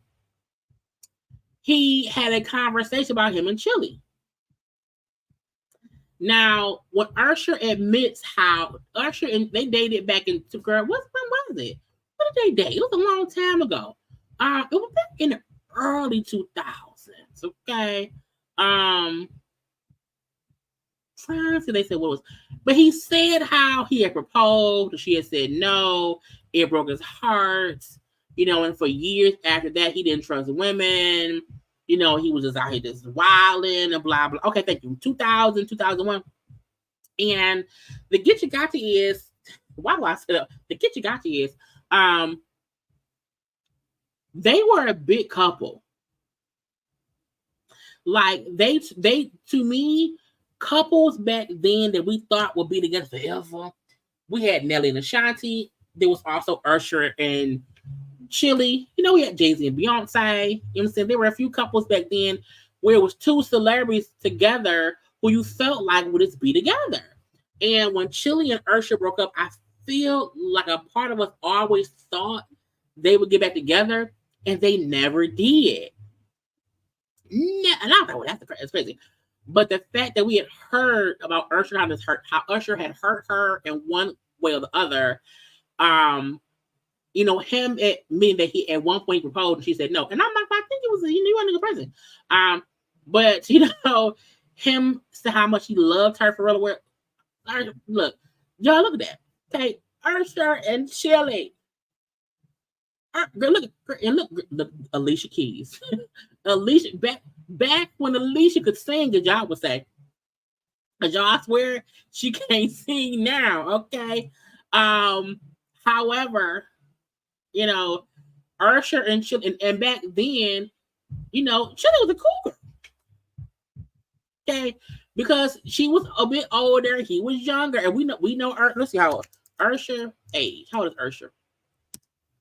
Usher was 54. How old is Chilli? How old is Chilli? 52. So again, this a few years, okay? But back then it was like, oh, she's old, oh, he's younger. But people felt like they would have gotten married, or once they broke up a little bit, they would have got back together, and they did not. So Usher's saying now in 2024 how much he loved her, you know what I'm saying, and how much her saying no to the engagement proposal broke his heart, how he was around here being Usher, just being an aid in the chaos, passing the dick out to everybody. Because that at one point in time, Usher was out here wilding. Okay? And the fact that since then, it's funny to me, they said Usher is now happily married. I'm like, he's been married for a couple of days. Usher got married on Sunday. It's Friday. He's barely happily married. Okay, he just got married, and it's like, let's also put forth, this is his third marriage. No shade, and she is with Matthew Lawrence. Okay, so I think Usher has had more public, relationships. He has a few children. Okay, and everything, whatever. They're both happy though. Usher's happy. Chilli's happy, and I don't mind him saying how much he loved her, but I feel like we know that. You know what I'm saying? I don't feel like I don't think Eva thought they weren't in love back then. So I almost feel like, why bring it up? Leave it be. You know what I'm saying? But they a couple. So we should see. But I need Usher go sit down somewhere. Okay, be quiet. Let's see what I got next. I forgot what's next. I want to touch on this right here. So the shooting that happened at the Super Bowl, at the parade for the winners, there were 2 juveniles arrested for it. Okay. I feel like it is insane that people, because they're saying that they were saying it was like, oh, there's some fussing between some folk caused all of this. And I'm like, some don't sound right. Some don't sound right. And then out of all of the kerfluffle, okay, let me see, because I had a pick. Okay, so the lady, the only one, allegedly, because I ain't looking to it, one person who did pass away, Lisa, child, not Lisa Lopez, and that's Lisa Lopez. Girl, that's not TLC name. Okay, but Lisa Lopez was the one person who lost their life that day at the parade, and we then see that Taylor Swift gave $100,000 to her family. I think that's great.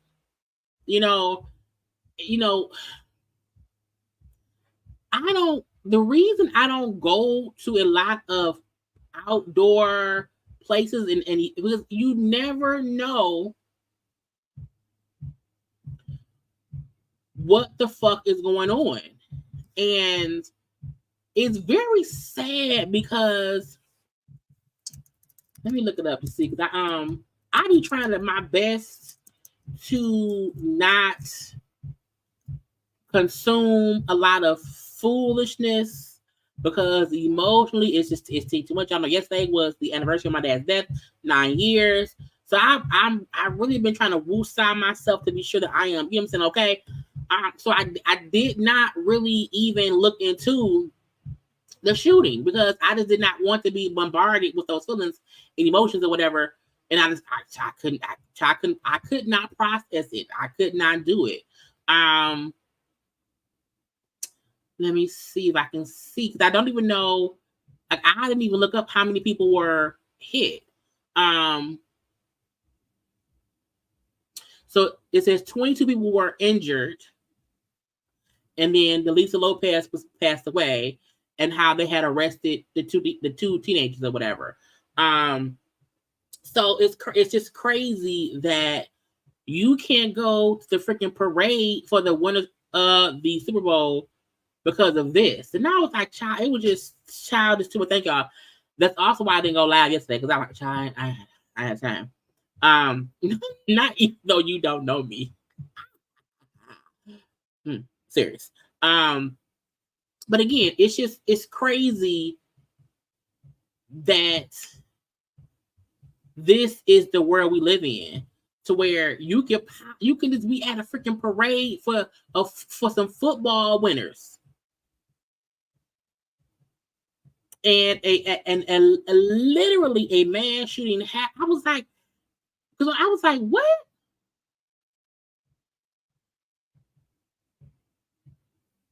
And they both, the people they have in custody, both are under 17. So I'm like, how did they get weapons? It's just stupid, you know. Now it says federal law prohibits the death penalty for anyone under the age of 18 at the time of the crime. Okay, well, send them to prison for life.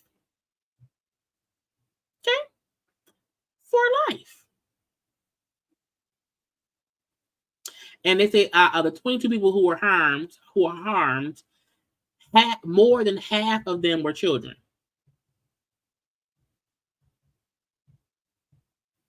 It says most of the injured children were out of the hospital and expected to recover. By Friday, 2 people remained in critical condition and 1 was in serious condition. So it's almost like this gonna sound stupid. Like, luckily, only 1 person died, but it's still like, the fuck?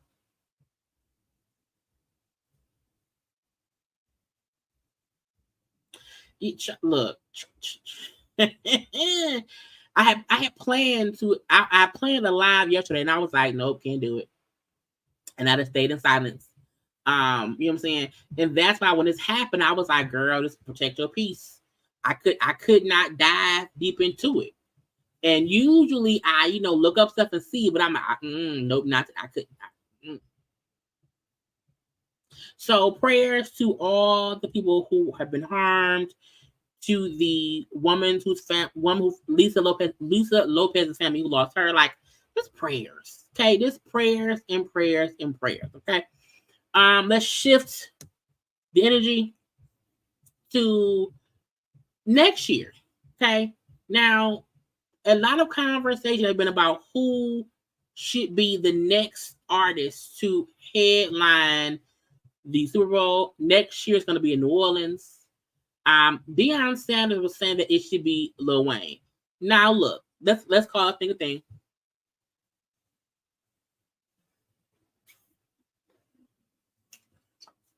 Does Lil Wayne have the catalog to do one? Yes, he does.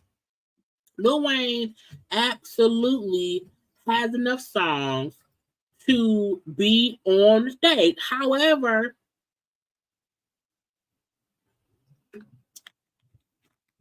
to me, Lil Wayne no longer raps how he used to.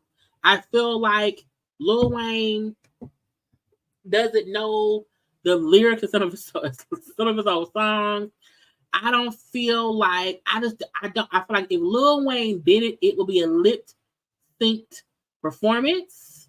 They would have to bleep too many words. And I get, because it's gonna be in New Orleans, have New Orleans artists. No tea, no shade. I don't want nobody from Cash Money. I don't. Because they had Usher this year, a part of me feel like next year it should not be a rapper. I feel like it should be like a Jill Scott. Who can do some slow songs, but also do some fast, upbeat songs that you have. Maybe not Jill Scott. I just don't think I don't think Juvenile can't. I mean, Juvenile could do Back That Ass Up. But I don't see that right. I believe they're gonna go white. I believe that. That's just my I think it's gonna happen. I don't think they're gonna. I think if they were to do another black artist, people would complain that Jay-Z, was over it, and Jay-Z is now going to only have, the black people. They're going to pick somebody white. However, I feel like it'll be somebody white that we can all enjoy, and it'll be somebody who it will fit New Orleans time frame. Ooh, Missy would be great. I do feel like Missy could be great. It should not be Taylor Swift at all. I don't want it to be Taylor Swift. Because some folk kept on saying, "Oh, y'all know they're gonna probably get Taylor to do it." No, ma'am, not Taylor Swift at all. But I just don't feel like Lil Wayne is the person. I'm like, did Lil Wayne, is he an alien now a little bit. A little bit. So I don't know. But I don't feel like the person has to be from New Orleans. I don't. Pink could be good. Because Pink's a well-rounded artist. She's not black. And whatever. So we shall see. I don't know yet. I don't know who they should do. But even though I would love it to be somebody black, I think they should pick somebody white, but white with flavor. Just so that no one feels like, oh, they keep picking the black people. It's like, shut up. Let's do a couple of weird things. So Amber Rose, to me, this is how society pushes the narrative that people are a couple and they don't be. So a simple video, it was a celebrity baseball game. And you see Amber Rose walking out with this, what's this man's name? What's his name? CJ Stroud, okay, who is a 22-year-old player, okay? You see them walking, say, my car is this way. Come on, let's go. Let's go. Let's go to my car. They're like, oh, is that Amber? Oh my God. Amber's pretty young. And I said, Lord. And she, hey y'all. How y'all doing? Hey everybody. Hey, how y'all doing, girl? Let me wait for the car. Can I get in? Oh, yeah, get in. Yeah. And I was like, okay. So this video came out. Oh my God. Okay. She around here with a young man. Y'all know they already on Drea because she dated a 21-year-old. Oh my God. Amber. Is she with him? She got in a car with him. Amber said, hold up. You're doing too much. Because again, the story was new couple alert, Amber Rose, leaving the softball game with 22-year-old NFL star CJ Stroud. And she said, we literally don't know each other. And only met yesterday at the game. Okay. The sprinter left me and he was nice enough to give me a ride to my hotel. Thanks, man. Now that was nice.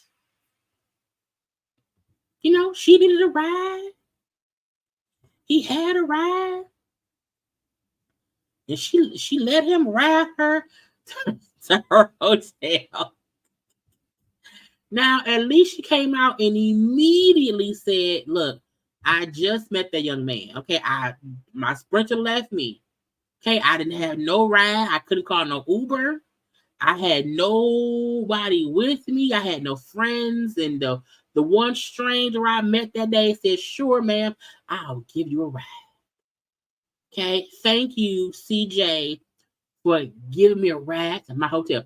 But again, my point is, every time you see somebody and you see a man and a woman, or just two people together, people say, "Oh, new couple alert, new couple alert, new couple alert." And I said, well, she said nothing. Now, if in a couple of weeks they round there together still, then girl, what happened at the hotel? But she said, it ain't no new couple. I just met him. Now, speaking of just meeting people, Diamond from girl, she from Crime Mob got engaged. Now, I feel like it's only February. Okay, it's only February. And she was recently like back and forth in it and doing interviews and posting screenshots of stuff between her and Scrap. That was stuff from it's only February. And she was posting on her page about her and Scrap, trying to prove, whatever was going on between them, fussing with Eric. And I was like, what? And now you engaged? I was like, really? Now, the get you got to me is, she has now pinned the proposals video that they did together, okay? Because you can, girl, anyway. So she had to unpin the screenshots of the conversation between her and Scrap. She'll take down the stuff she posted of her and Scrap because she's now engaged to this man, okay? And I feel like, girl, this is my thing. I understand when men propose and they know they're gonna propose, and so they make sure it's caught properly. I was like, Diamond told that man, here, the ring we went and bought together and would have to have one. Here, put it in this box, okay? Now I need you to be sure that the cameraman starts on this side. This is my good side. So when I bend down, they'll see my back. Okay. And they didn't need to go around me. Okay. They need to pause to show us kiss. Okay. They need to make sure to get me, getting a ring on my finger, be on this side to show my hand. Okay. Make sure they get my hand. Because the hand gotta be shown. Boom. Okay, get that right there. So a part of me felt like this was a full-fledged conversation between him and her to be sure this moment was caught perfectly. Because no tea, no shade, that man don't seem too smart. Not saying he's dumb. That man don't seem that smart. He don't. And that ain't no tea or no shade, okay? Diamond, to me, wants to prove that she's over Scrap. So I'm like, how long could you have known this man to be engaged at a fight that nobody knew was going on? Okay. Oh my, I'm so happy. Am I dreaming? My Valentine, I say yes, my future Alaska.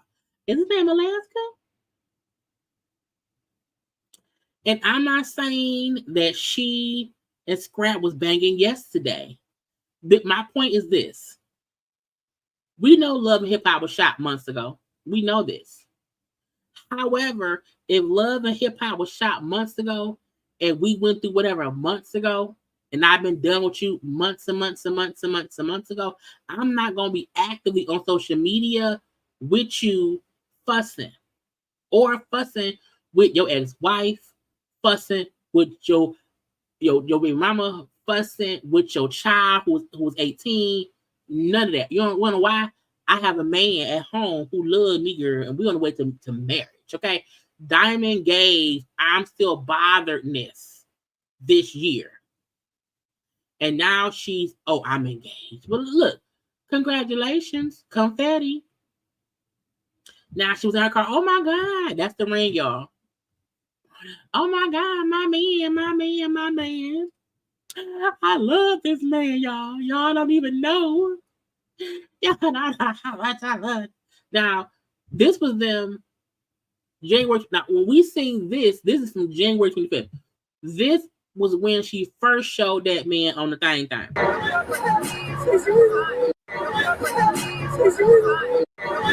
So she been trying to convince. She been trying to convince us that she loved that man. He's fighting for me. Okay, he gonna be my new man on the show. He gonna come bring me that other bill. Gonna get married. Promise you. That's my wife. He gonna come bring me that other bill. Gonna get married. Promise you. Child, look. If she like it, I love it. I promise y'all. But a part of me feel like it gives I want to look unbothered. And that's just, but look, love is love. And we love love, okay? And if she loved that man, and if he helped her get a ring that she helped her get, that is fine, okay? But none of the proposal felt authentic. None of it. It felt like I'm gonna wear all my jewelry. I'm gonna have my good wig on. Okay, my good wig on. Okay, I'm gonna have a real good photographer who gonna capture us in the ring of love. Okay, and after he won his no title fight here at the Budweiser 123 Cathedral. Okay, whatever. He gonna, and I'm gonna say yes. It's gonna be all over the blogs. Child, to me, Diamond is going for her next season of Love and Hip Hop because she's now on the show. So I can't film with Scrap no more. Let me get me and my man on the show. Because now I'm engaged. And we know VH1 or MTV, whatever, would love to have the dynamic of Scrap having to deal with me and a man on the show. My man, first of all, let's not act like that man ain't giving. When Lil Mo was dating that boxer, child, same thing. But again, congrats to Diamond. I hope her and that man name we don't know is great. I hope it works out. I hope it lasts more than one season of the show. I hope he wins all his no title fights to get to a title box to get to a title fight. Okay. I hope him and Scrap don't ever fight. Okay, I do. And we shall see, but I'm not congratulations. No fatty. Bitch, no fatty. Y'all, I have some stuff saved on here. Let me refresh so I can see what's left to do. What's left to do? Let's see. We got Fani. Oh, where's Phaedra? Y'all take one little second, one little minute, and like the video.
I found Phaedra.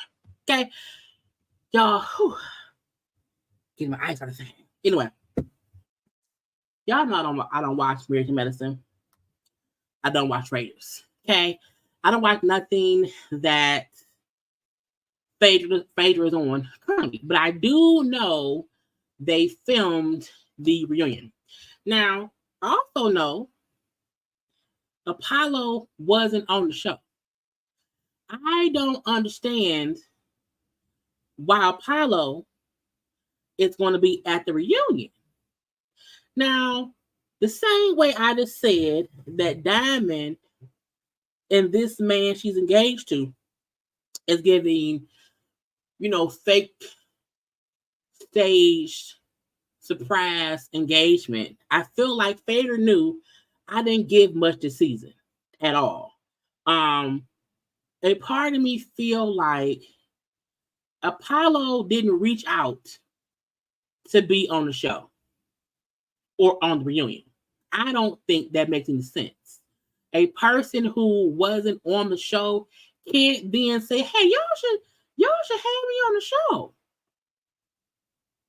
I feel like Fader can see people are saying she not giving shit. Fader wants a check. And if she feel like Dason, I ain't showing nothing, I can ask Apollo, "Hey, can you come on and, have a conversation?" Because you can't tell me he wasn't paid nothing. Apollo got a dollar or two or three or four. And she know if he come on, the girls will probably, ask a lot. It'll be a bit of a mess. You know what I'm saying? And that can kind of possibly guarantee her another season on the show, because at that point, Apollo and what he did and anything with them two is now open game, because he was at the reunion and they can possibly start paying Apollo little bit to be on the show. Maybe not him hanging out with the guys or nothing, but at least, Apollo and Phaedra having a conversation about the child needing, I don't know, some new shoes. Okay. The child asking about the birds and the bees. But I'm like, Apollo being on the reunion when he wasn't on the show, Phaedra didn't show much of her life at all. That's stupid to me. That's Phaedra. That's Phaedra trying to stay on the show. Because I know some folks feel like, with Candy going off Atlanta, Phaedra could possibly go back on Atlanta. That to me makes no sense. Because if that was the case, why put her on Married to Medicine? Put her on a show and leave her ass over there. Okay? She's been gone from Atlanta for a while. It don't make sense to bring her back to Atlanta at all. Because she not married to no fucking, she got no housewife. Phaedra does not give enough to be on Atlanta. Leave her where y'all put her at. Y'all want to be funny and bring her on that show as a fake ass doctor, and she ain't none of that. Leave her over there. Leave her over there, and then allow Apollo to film. Okay, and then show Apollo talking at his house with his wife, because Apollo is married. He married the girl he was with after her. So it all gets fake and phony to me. But Phaedra to me is fake. Phaedra is fake and phony to me, child, and she hurt my fucking nerves. Okay, so will I watch no? I watch the clips on social media because it's gonna show whatever Apollo said. It will be shown on the things. I refuse to get that.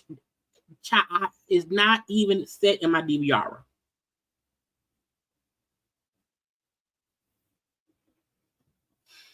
Phony heifers. Made me mad. Let's see. We did the fake engagement. I'm gonna get to Kelly. Oh, y'all heard it say that Donald Trump owed $303.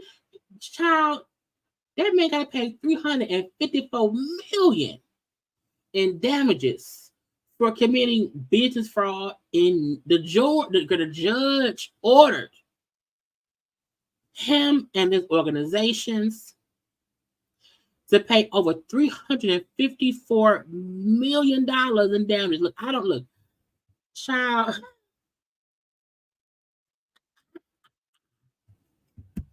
That man has been screaming for years how rich he is. Okay, for years how rich he was. Okay, and he got up, girl. Now I'm sure he ain't got it.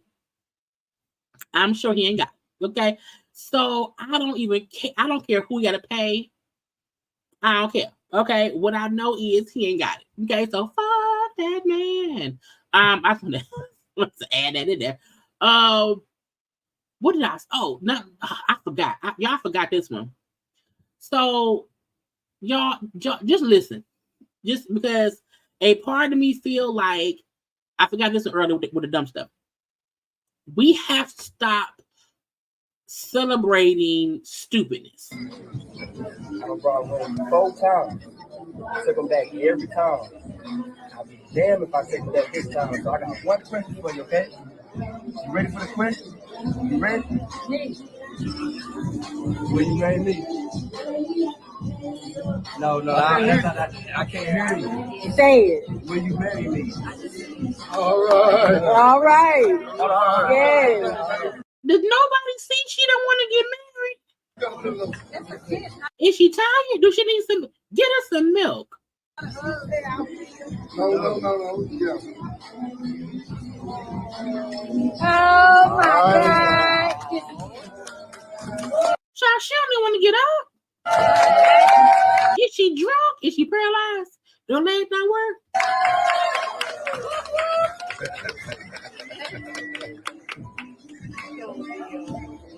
She don't want to get married. Hey, she mine now, baby. Now she not yours. What's up? I'll be committed to you. I'll always love you. Nothing in this world could make me walk away. No matter what life may bring, I'll be by your side. No matter what it takes, it won't be. Child, first of all, I said she don't want to be there. Okay. Clearly, I feel like she wants to run. Okay. Clearly, that ain't what you want to be. Is she abusing you? Blink twice if you need some help. I'm like, and whoever was saying it, I said, man, now you was probably a paid singer or a friend who thought it was good. No, she don't look happy at all. If I would, sir, you sure? And when he said I bought 4 rings and took all of them back, I'm not going to take this. I said, you don't start off a proposal by saying you took back the 4 rings prior and just don't want to take this one back, the 5th one. Child, and even when she was like, y'all know I don't want to be here. Like, y'all know I don't like him. I was here for the free food. Now I'm a fiance. Child, let's just hope she don't kill him. And I mean that for real. Because she seems very unhappy. D.L. Hughley was walking and talking a little bit with TMZ, and I can't get a video. And the TMZ person was asking him, hey, do you think you want to, reconcile with Monique? Do you think y'all can sit down and talk? Could you and Monique go on Club Shay Shay? And he said no. No. He said, I will never go on Club Shay Shay. And me and Monique, no. We grown, okay? We do not have to be in the same space. Leave me be, bitch. And what I liked about his conversation was, I think we need to stop forcing people to fix things that don't need to be fixed. Because to me, Monique and DL don't even have to be in the same space, truly. And based on how both of them have doubled down on their standards on each other, there's nothing to fix. There's nothing to fix. Monique has stated her issues, and to me, DL has responded to what she said. Ain't shit to be fixed. I don't think they need to sit down and talk. I think Monique only wants people to kind of make her feel like they wronged her, and they have to say sorry to her. And if that ain't what it is, she don't care to fix it.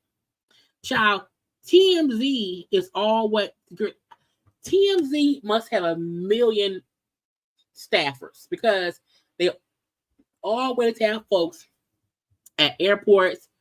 They're all around in and I had a pop and this just come back up. They're always around in LA, in New York. They're always finding the celebrities and asking them questions.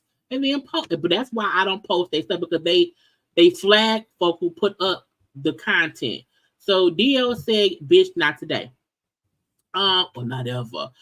Happy belated birthday to Megan Thee Stallion. Okay. She looks good. Okay. Meg said, it's my time. Okay, it's my time. Now, she looks great. That's all T. Ain't no shade. Okay. Megan is like, look, y'all can't be around here not knowing I look amazing. Okay. If it is my birthday, it's also Valentine's Day. Okay. And I don't care what any of y'all feel, like I feel great. Okay. And she bought herself a ring with a heart. And sometimes that's how y'all do. But you look good while doing it. This is a nice ring. Period. She also had posted these photos as well. I feel like either another video is coming out, or she just out here being glamorous and stuff and taking good photos.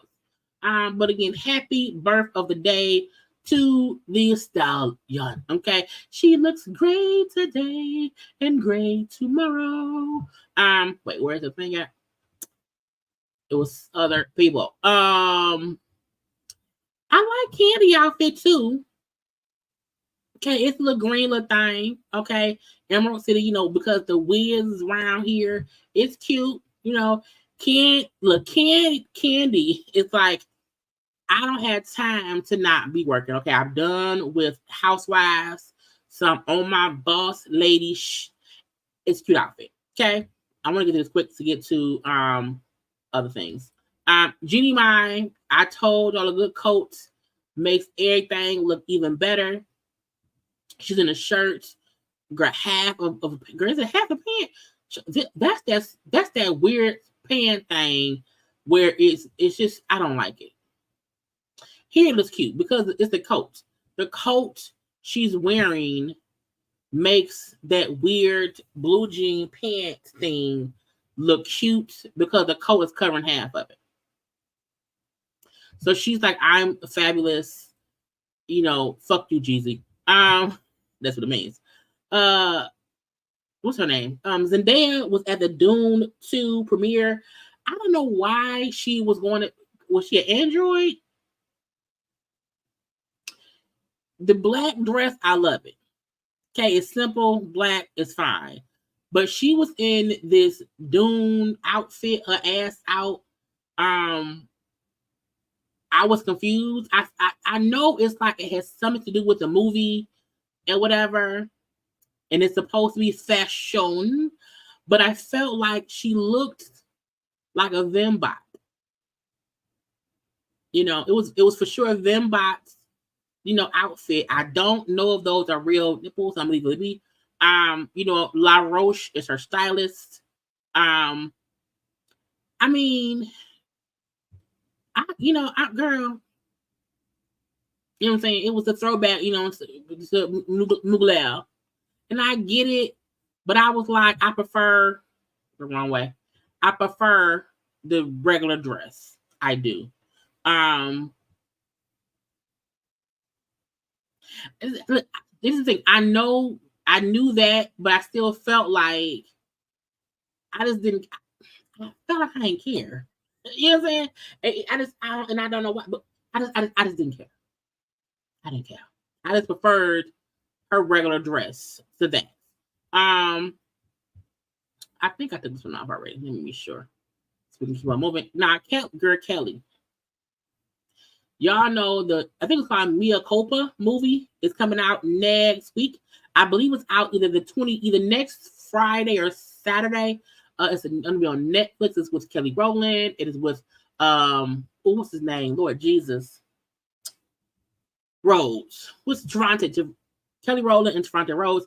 Now, I don't know if Trevante was just tired of taking photos. But all the photos I've seen him in, he was not smiling. And I was like, is he mad? Maybe he mad. Is he mad? And I feel like Trevante is such a handsome, gorgeous man. And when I've seen him smile, it makes me smile too. You know what I'm saying? Now, Kelly's outfit, because we're going to get to the clothes now, but I was like, what is it? You know, what's on? Now, Tyler.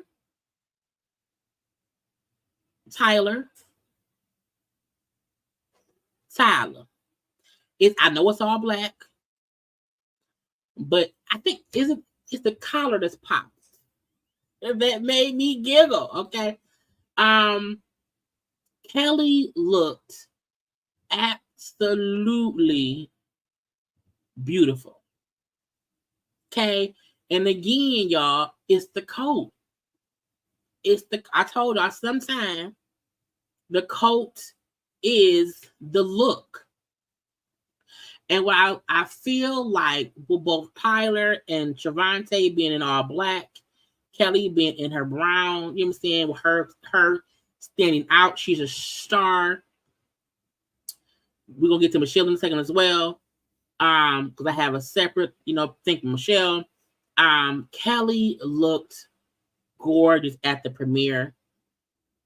We see Kelly, Beyonce, Angie, Jay, Mama Tina. But Kelly looked gorgeous. She had no pants on. Okay, this is a bodysuit. Okay, we see Shannon over there too. You know what I'm saying, Kelly looked. Where's Kelly's? I know I got Kelly. Oh, here we go. Kelly, child.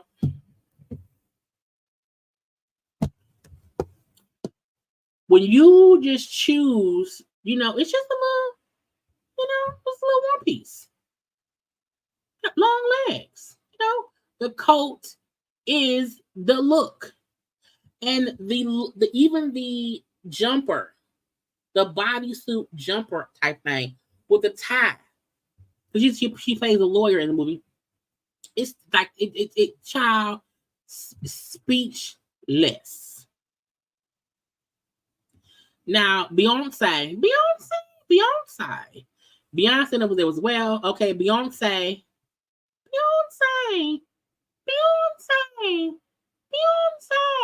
Okay, who was there repping for her best friends? Okay, her black and white. Okay, she looked great too. Now, no tea, no shade. Beyonce did not look as great as Kelly did. And I like that she did not upstage Kelly fashions. Okay, to me, Kelly's look was absolutely amazing. Jay-Z looks dapper as usual. Okay, both looking good around here. But a good time being had by okay. And Beyonce said, I am the look. I am the look. Now, Michelle. Okay, Michelle. Child, Michelle. Now, Michelle. Michelle. Girl. I'm going to pull up her page. Michelle in this red. Michelle, who was dressed, styled by Jay Bolin. Michelle out here shutting shit down. Now, I'm not going to say Michelle looked better than Kelly fashion-wise. What I will say is, y'all, look, I like Michelle look better than Beyonce's. And that ain't no tea. And it ain't no shade. Okay? Now, red is my favorite color. And I just feel like she is rocking this all red look. Michelle look like a dream. You know what I'm saying? Child, it fits perfectly. Okay. And the fact that both Michelle and Beyonce are actively supporting Kelly in her starring role. Child, look at Michelle.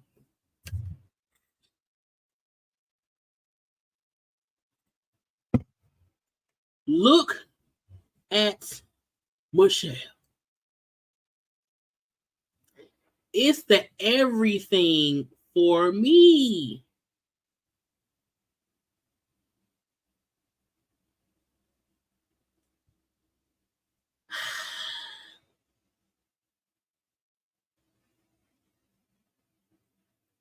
Y'all, I feel like y'all know Michelle has said over time that she has always felt insecure about how her legs look. And so that's why we will always mostly see her in pants or she'll be kind of covered up. What I love is that Michelle is learning ways to dress her body but still look amazingly gorgeous. And it's not as if she's covering up nothing. Like, I love the fact that she's walking with such confidence. You know, Michelle been through some things. Okay? She went through some things. And I love that she's walking with such confidence.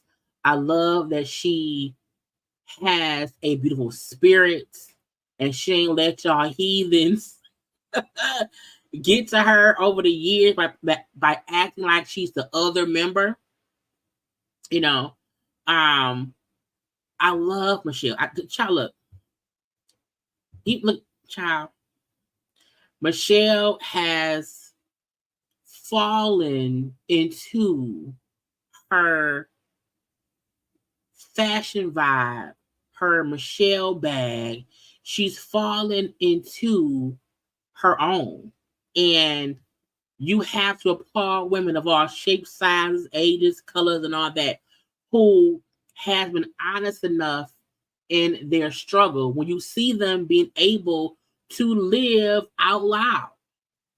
And to me, when I see her stuff, I'm like, and I did not even realize I wasn't following Michelle because I would see stuff and it never dawned on me that I wasn't following. I'm following her now, okay?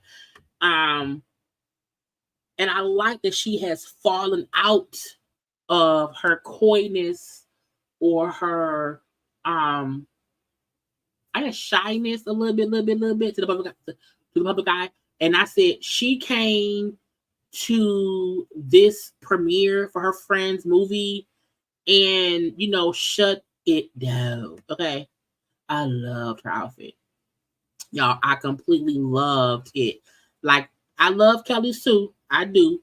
But for me, Michelle outfit was the best. Okay. Period. I said what I said. Now, with Kelly, because she's doing promo for this movie, she's doing, you know, the tour, the show, the radio, all that stuff. She was doing the Today Show. And allegedly, she walked away, left the Today Show before it being the co-host because she's like, I gotta go. Now, I want to say, where did I see it at? It was on this one. So she was a guest on there. She also was going to be the guest co-host and hosting the second hour. However, while there, you know, y'all know when stars come around here, they have, like, you know, requests. I want this, I want that, okay? And they're saying because they gave her like a very small dressing room, she left. Because she like, don't play with me. Okay, don't do that. I don't like it. And she allegedly left at the last minute because, again, it was a too small dressing room. Now, I need folks to understand, put some respect on Kelly's name, okay? I don't want anybody acting as if Kelly don't have a right to want the best while she's somewhere promoting or whatever, okay? So, this is on Thursday. Kelly appeared as a guest on the Today Show to discuss the movie. Okay, that was at the 8 a.m. time slot. Okay, so again, I'm 8 a.m. I'm being the guest, being interviewed. Okay, now she was supposed to come back at 10 a.m. to co-host with Hoda. Okay, when it came time for her to be the co-host, okay, and she got there for the co-host part of it all, she had the smaller dressing room, and allegedly J-Lo had the larger dressing room. Okay, because at 10, J-Lo was there to talk, whatever, I don't care. Now, I seen a lot of love in the comment section, okay? And a lot of said the rooms at GMA are notorious for being like closet small, no decoration, just the white room. The building is old, and they have only the one room that is larger and decorated. Now, this is the get you gotcha. When you are hosting for a time, you are supposed to be given certain extras. Not even an extra, just the respect of making sure that the amount of time you're there, that you're comfortable. And when I first heard that she had, walked away, I was like, giving her a small dressing room when she's going to be there for like over an hour is stupid. It's dumb. She would need the space to prepare for her team who's going to be there for the whole time. Why would you give now? That is the funky comment. You know what I'm saying? She was guest hosting, meaning staying longer and doing more work. She should have had a larger space. Period. And don't nobody look. J-Lo is J-Lo. She is. That's fine. But she's a guest, not a host. And if there's only so much room for people, the host who will be there the longest time should have the biggest room. You have her there being a guest and co-hosting. Why would you not? Now, I'm not going to blame J-Lo, even though I feel like J-Lo may have also wanted a larger space. But don't try to put Kelly somewhere smaller, like, because Kelly won't be upset. She won't mind. No. And I'm happy Kelly said, no, thank you. I'll leave. I've done my promotion. I'll leave. Now, this is all alleged. Now, what we do know is she ain't co-host.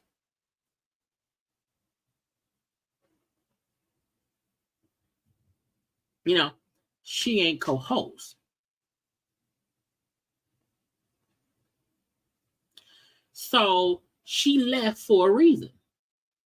Now, is the reason because of the dressing room? Maybe not. I don't know.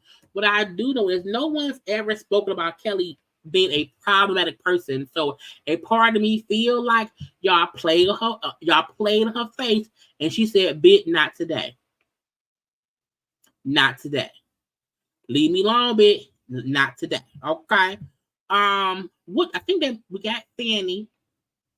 I want to be sure the last thing we have. I want to do this, and then we'll get into Monique's son stuff, and that'll be fast and whatever. A lot of folk don't like Kevin Hart. I get it. Whatever. I'm not one of those people. However, I love that he has a joint venture with his daughter who is in college. It's called the Modern, is it Collegiate Lookbook? I think it's Collegiate. Lookbook Guy is him and his daughter, a joint line with Fabletics. I feel like young Black women going to college should see a young Black woman going to college and these advertisements for these clothes. College time for kids is hard already. I love the fact that somebody can see this and see themselves in college, being comfortably clothed in clothes. Okay. I like the fact that he's allowing her to shine in her own way. The clothes seem really nice too. No tea, no shade. I like the fact that it comes from extra small to 4X because there are people of all sizes who will go to college, and to me, this is just a good look for young Black people going to school. Okay, so I want to congratulate Heaven, that's the daughter's name, in this spread. It looks great. I hope young Black girls can, just feel like I can wear clothes to college. That's normal. Yes, you can. Yeah, look at Heaven. So it's cute. It's cute. But we shall see. I want to get lastly into, I think it's lastly. I think let's show. Let me look at my thumbnail. Yep, we got everybody else. So, child, Monique and her son. Now, a part of me feel like this is the nail in the coffin.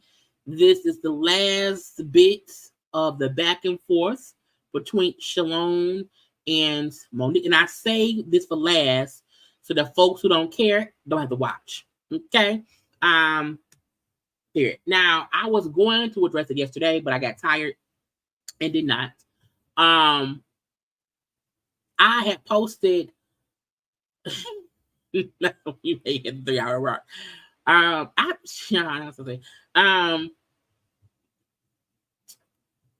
Shalone was up at like 4 a.m.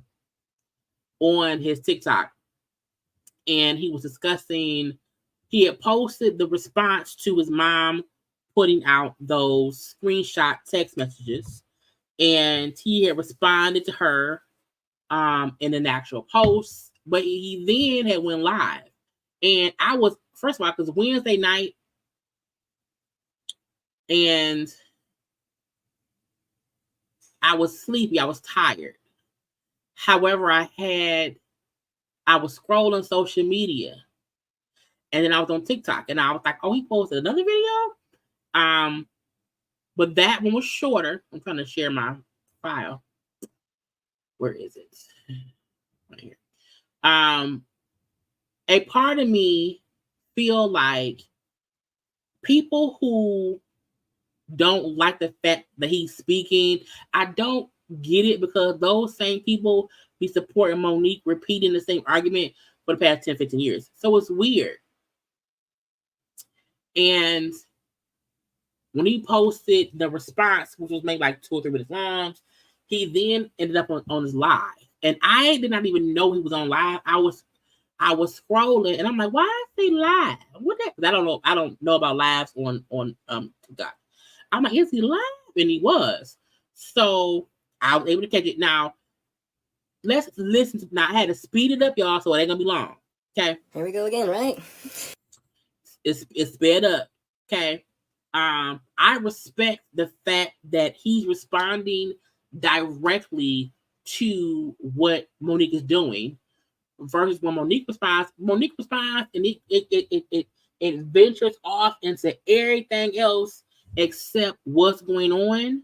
And it gives me, let me point y'all in every other direction so that y'all can not get that I'm being weird. Okay. So let's listen. Hi, I'm Shalon. I'm gonna jump right into it. I guess the intelligent thing to do when assuming that your son is having a if y'all feel like he's talking too fast, y'all can change the speed of y'all. Y'all can slow it down. I made it faster just to get through it. mental episode is to post personal screenshots of text messages that are 3 years old in an attempt to validate a false narrative as if they are some type of receipt. You also invaded the privacy of my daughter's grandparents by posting your receipts. And I like the fact that he's pointing out you did something that also exposed other stuff, and that's on some bullshit. You posted receipts in response to me? That's stupid. Neither of you should never speak on mental health again if you thought that that idea was a good one. As a person who lives with mental health issues, let me be the first to educate you that there are individuals who have taken their lives, harmed, and also taken the lives of others for doing the very thing that you so proudly did and your fan base pats you on the back for, which is very telling to how strangers will buy into your toxicity. Child, it's true. Monique has fans, or these crazy people, who feel like they can go bully badass her son because Monique makes it seem like he's the bad person. He's the one who's lying. And he, maybe he wants money. That's the narrative that Monique and Uncle Daddy Son puts out. And it does cause people to go be a bully to him. But that's on them people. Picking up the phone to check on your son that you believe is having a mental episode to make sure that he is okay, while also making sure that your granddaughter is safe, is too much to ask, I guess. For those wondering, I have gone to therapy on several different occasions, and that is not something that I will ever be ashamed of. I have even gone to therapy with my mother on several occasions. But for those who know how efficient therapy works only works when both people are being open. My mother was still in her 15-year-old mentality phase during that time, so I guess I understand why she did not know how to be open with me during our sessions. Because folks have asked him, go to therapy. Why you online? And he like, I went to therapy. So no, I also went to therapy with her. But if the other person isn't open, it doesn't work. When a person becomes accustomed to being a victim and others get used to seeing them as one, they live their lives in a state of internalization, meaning you consistently receive another's approach as an attack, constantly putting you under the illusion that you need to always be on the defense, even in situations where there is no actual attack, just an acknowledgement of things already said by you. One should not feel attacked by an acknowledgement of the words that they stand on. You eventually become a passive aggressor. And we all say, well, at least I do. I said that Monique comes off passive aggressively nice. She's nice, nasty. She gaslights people into feeling like she's right and they're wrong and we have to support her. To address the men that had something to say in regards to men don't do what I'm doing, let me be very clear. He's talking to Uncle Daddy's son. How I man is none of your business. What and how I feed my family has no place on your plate. For every person that stated I should not have come to the internet, I would just like to ask, what do Club Shay Shay, the articles about my mother and I's relationship, the interviews about our relationship, and Instagram all have in common? Well, if you are competent, the internet. Furthermore, I did not expose my mother, nor did I badmouth my mother. And it is weird to me that how people try to say, why come to the internet? I'm like, y'all do know that's what Monique did and why he responded. So it's weird to me when folks say, why he coming? His mama did it first, and he responded to her, so people didn't feel some kind of way about him without knowing his side. Provided context to what was already being said about me, while also explaining why I don't speak to them directly. The reason those that feel negatively about what I said are just having a hard time differentiating between Nikki Parker and Monique. Please stop with the cornball idea that a celebrity can talk about a family member on the internet for years, but God forbid said family member says any one thing, and you all are outside with tiki torches and pitchforks defending not the actual person, but the idea of a person. He said, not tiki torches. I said, not the tiki torch. Child, that made me cackle. But I do feel like a part of what he's saying is true. It's the notion that the person that you identify with the most is who you tend to believe. No one knows him. So because a lot of folks support Monique, the actress, they loved her work, they connect to her, and they're protecting who she's shown them that she is. And his side of who she is, no one knows that side of her. So folks like to villainize him for speaking on who he's beefing with, and that's kind of not true. We do that. We try to defend what we understand, and sometimes it's about hearing both sides of it to have a better opinion. And before, all we knew was Monique just said, I didn't really want to be a mama, but no one heard from him and how it made him feel, and even how long that went on, and all the added on bullshit that came between her and Uncle Edison.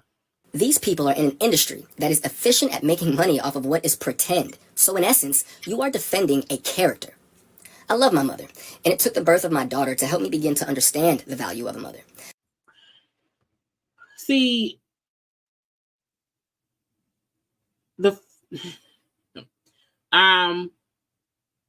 someone being up at 3 a.m. able to express themselves doesn't make them mental. So what we should not do is try to jokingly make fun of someone who admits they have mental issues, because it's just not funny. You know what I'm saying? I feel like the fact that he, is up at 3 a.m., but Monique is up at 2 p.m. with Uncle Edison, it's the same thing.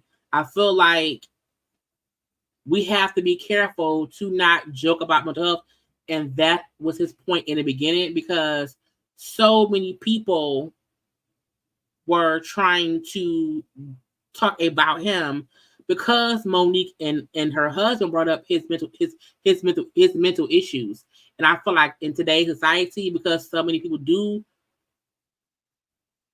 that affects them, we should just be careful to not joke about it. You know what I'm saying? I feel like, it's just a catch-22 too. I am very proud of my mother, though, and I'm proud of the things that she has accomplished and will go on to accomplish in the future. My mother's bad, man. I watched that woman go from Baltimore to the moon. That drive is also in my daughter's blood. Not only is she still my mother, she's also a part of history, and I would be doing my daughter a disservice by not telling her about who my mother is and was. But since those messages that you posted were used as some type of a receipt to validate your false narrative, I figured I would take some time to gather up my receipts to validate my decision to move forward with my life without my mother in it. I do want to thank you all for listening for the now final time that I will ever address this topic, and I will leave you with my receipts. Now, he had the best receipts. Now, he had music playing, okay? His receipts were photos of his daughter, and I feel like the greatest part of his receipts was, this is the reason to why I'm not going to feed into her bullshit. My daughter matters much more to me than fussing with my mama. And while her notion was, when at odds with her son, to post private texts, my receipts is, I'm a father. I'm focusing on the happiness of my child. And her receipts was to further hurt, further cause discourse. And it's further bullshit. So him's like, these are my receipts. And it's all his daughter. Even his daughter with the family and them seeming happy is amazing. Thank you, Lisa E, for the super chat. Nothing about mental health is a joke or funny. I agree with that. So that's why, we crack jokes all the time around here. We make a lot of jokes. Right? We're petty. But I don't joke when we know someone is speaking on their mental health and acknowledging that they've struggled in one way or the other, and have went to get help. So which I'll see. But again, after he did that post, he then popped on live. Now, I did not catch the beginning of the live. The full part I caught is on my channel, whatever. I cut this down a little bit. So this is about maybe 14 minutes of stuff. Let's go. The one thing that I'm super grateful for, and it's sped up, y'all, so that it was kind of fast. In terms of my mom, is a lot of people don't have the opportunity to see what the top of a mountain looks like. As I stated prior, they don't know what hard work and dedication looks like. And I appreciate my mother for, whether she was conscious that she was showing it to me or not, I appreciate her for doing what she did. Because now I feel like I don't have an excuse. you know, I don't have an excuse. So I don't feel like, you know, I had a bad childhood or, I mean, all I wanted to do was put context to something. And the weird, not the weird thing, but the thing about it was him saying, I was just responding to what was put out. I just put context behind what she has spoken about for years. And he never even really badmouthed or spoke down upon her. He just responded to what she said, and he kind of gave explanation to why they, you know, aren't, you know, on the same page. What is it that you're looking for from this? Well, okay, so it's a two-part answer. If you were to ask me that question when I originally posted my video, the answer was honestly nothing. Those that know me would tell you Shalon posted that video and honestly thought that it would get no more traction than any of his other videos. I'm not famous. I am not famous. I'm not a celebrity. So they think my last name is Jackson. So when I did that, I didn't think anything would come of it. But to be fair, this is where I am right now. And I think, because like he said before, like when he went to bed that night after that first video, like I had 25 followers. So I didn't think anything of me saying something, because usually my post, you know, it don't go nowhere. You know, it's fine. Hey, 12s. Hey, Smiley. It don't go nowhere. You know, so folks who felt like he posted it for clout, he wanted attention, he wanted to go viral. I mean, I said to my mom, I said, had he posted something and not said he was Monique's son, I would not have known who he was. No, at all. So even folks say he wanted attention. I was like, how? He's responding. His mama said something publicly. He was just responding. And to honestly answer your question, I don't know if I have a full answer right now, maybe it's I just continue posting what my TikTok originally was before it became this. To be fair to me, outside of these 3 videos, my TikTok profile is myself, my daughter, and my girlfriend. And I don't, you know, see why I would change from that. You said change. Do I think my mom is a narcissist? No, I don't think my mom is a narcissist. I think that my mom is what a lot of people were stating, is that my mom is hurt. And it's not up to me, I can't say or, it's not up to me to define whether or not she is actually hurt. So I guess what I will say is, I say it like this: my mother has experienced trauma, and my mother has experienced hurt and pain. And the fact on how he even talks about his mom's life, you can tell that he's been to counseling. He's gotten therapy, because he explains stuff in a way to not shade her. Like, she's been through this and she's been through that. You know what I'm saying? I like how he isn't, you can tell he's not trying to hurt his mom or hurt her career. However, he's also not going to be untruthful about how she has affected him when he speaks. And when a person goes through those things, yeah, it can change you a bit. On top of that, when you also are famous, that also adds to it. I think oftentimes, man, people think that because these people are famous or that they're celebrities, to some degree they're immune from mental illness. I wish there was a better word than illness. I don't like that word. I don't like saying it like that. I don't like saying that I have a mental illness. But I guess essentially that's what it is. I was watching the Breakfast Club, and they were discussing him and his responses with mom. And they were, at one point, they were saying how, you know, fame's a drug. And, you know, when people get on the internet and they start getting attention, it becomes addictive. And I felt like they were saying that in the aspect of when he keeps responding online, because he now feels that that drug of attention. I'm like, maybe he's responding back to her the same way she did to him. It may not be he liked the attention. He's just speaking his truth. Like, no one says it about Monique or anyone else. So it's just weird how people are trying to paint it as he must want attention, and he's now loving the attention. so he keeps talking. I would agree, Refill, that I don't think she really expected me to say anything. But I don't think that was like a conscious thought. I think when she spoke of me, the normal pattern is I don't say anything at all. I guess, so I feel like somebody would go, well, what made you honestly feel differently? Because I'm a dad. I have a daughter, and I felt like what she said was false. And that's all. I had a kid, and I just felt like somebody said was false, and I have a daughter, and I just wanted to address it. You know, like that's really it. It's who raised you until you were an adult. A lot of folks kept wondering because, you know, it was a thing about how Monique did not want to be a mom.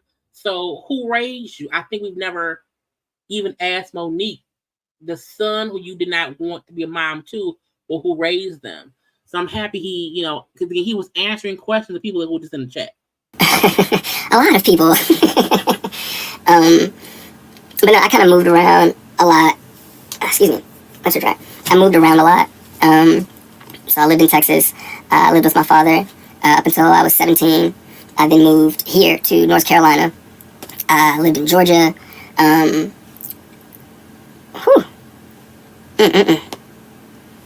the Lord. And people also don't get, when you are like, because he was on live, I caught about 35, 40 minutes of his live.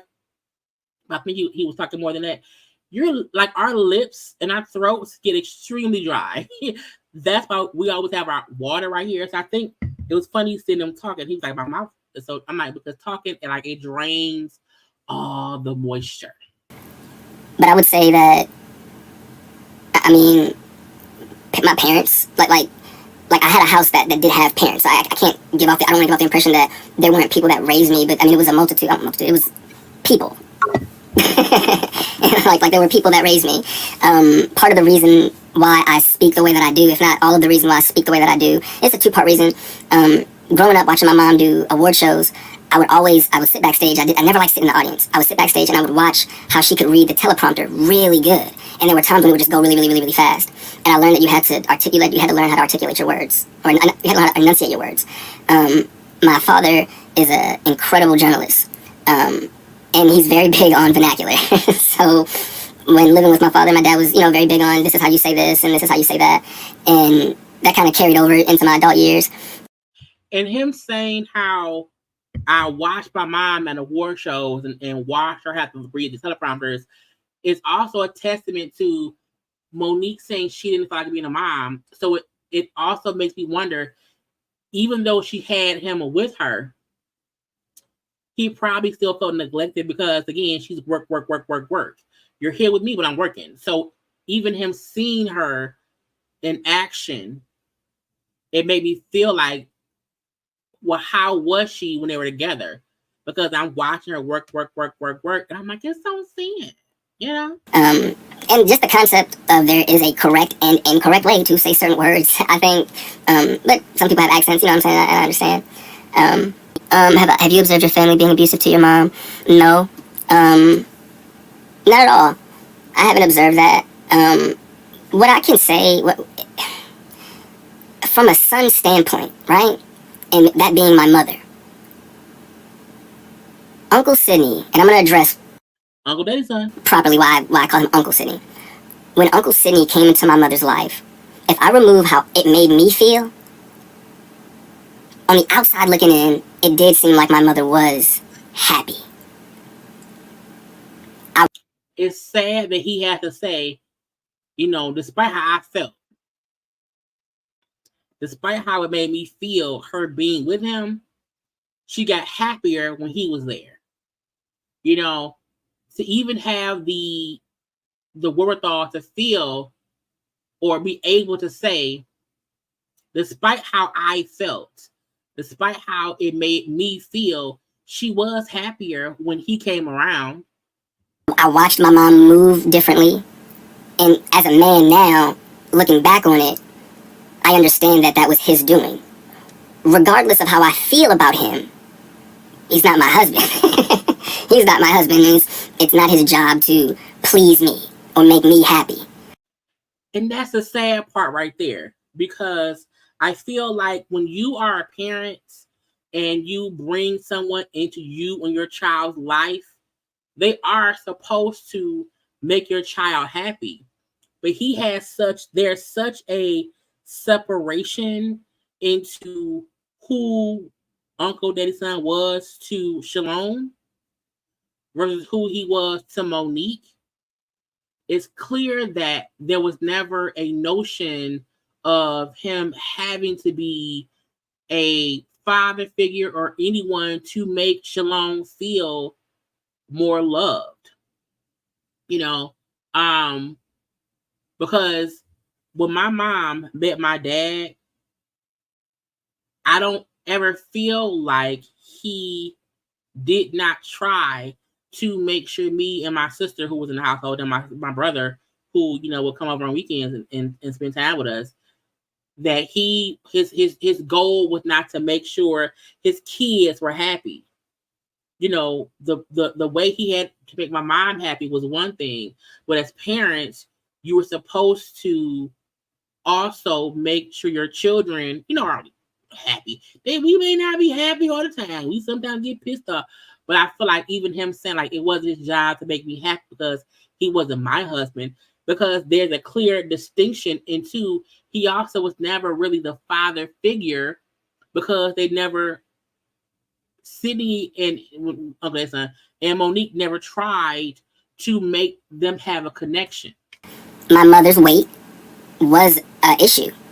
And when my mother had even expressed that he had expressed to her that he said something along the lines of, I want you to be here for a really long time.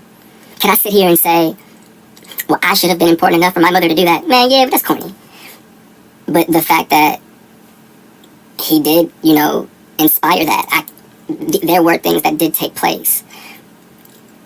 When I removed, like I said, my emotion from it, I can't villainize. I don't want to villainize either one of them. I don't. Like, I don't want to villainize them. Like, I can still remember Baltimore. Like it's yesterday. I still remember the drive from Baltimore across the country to California.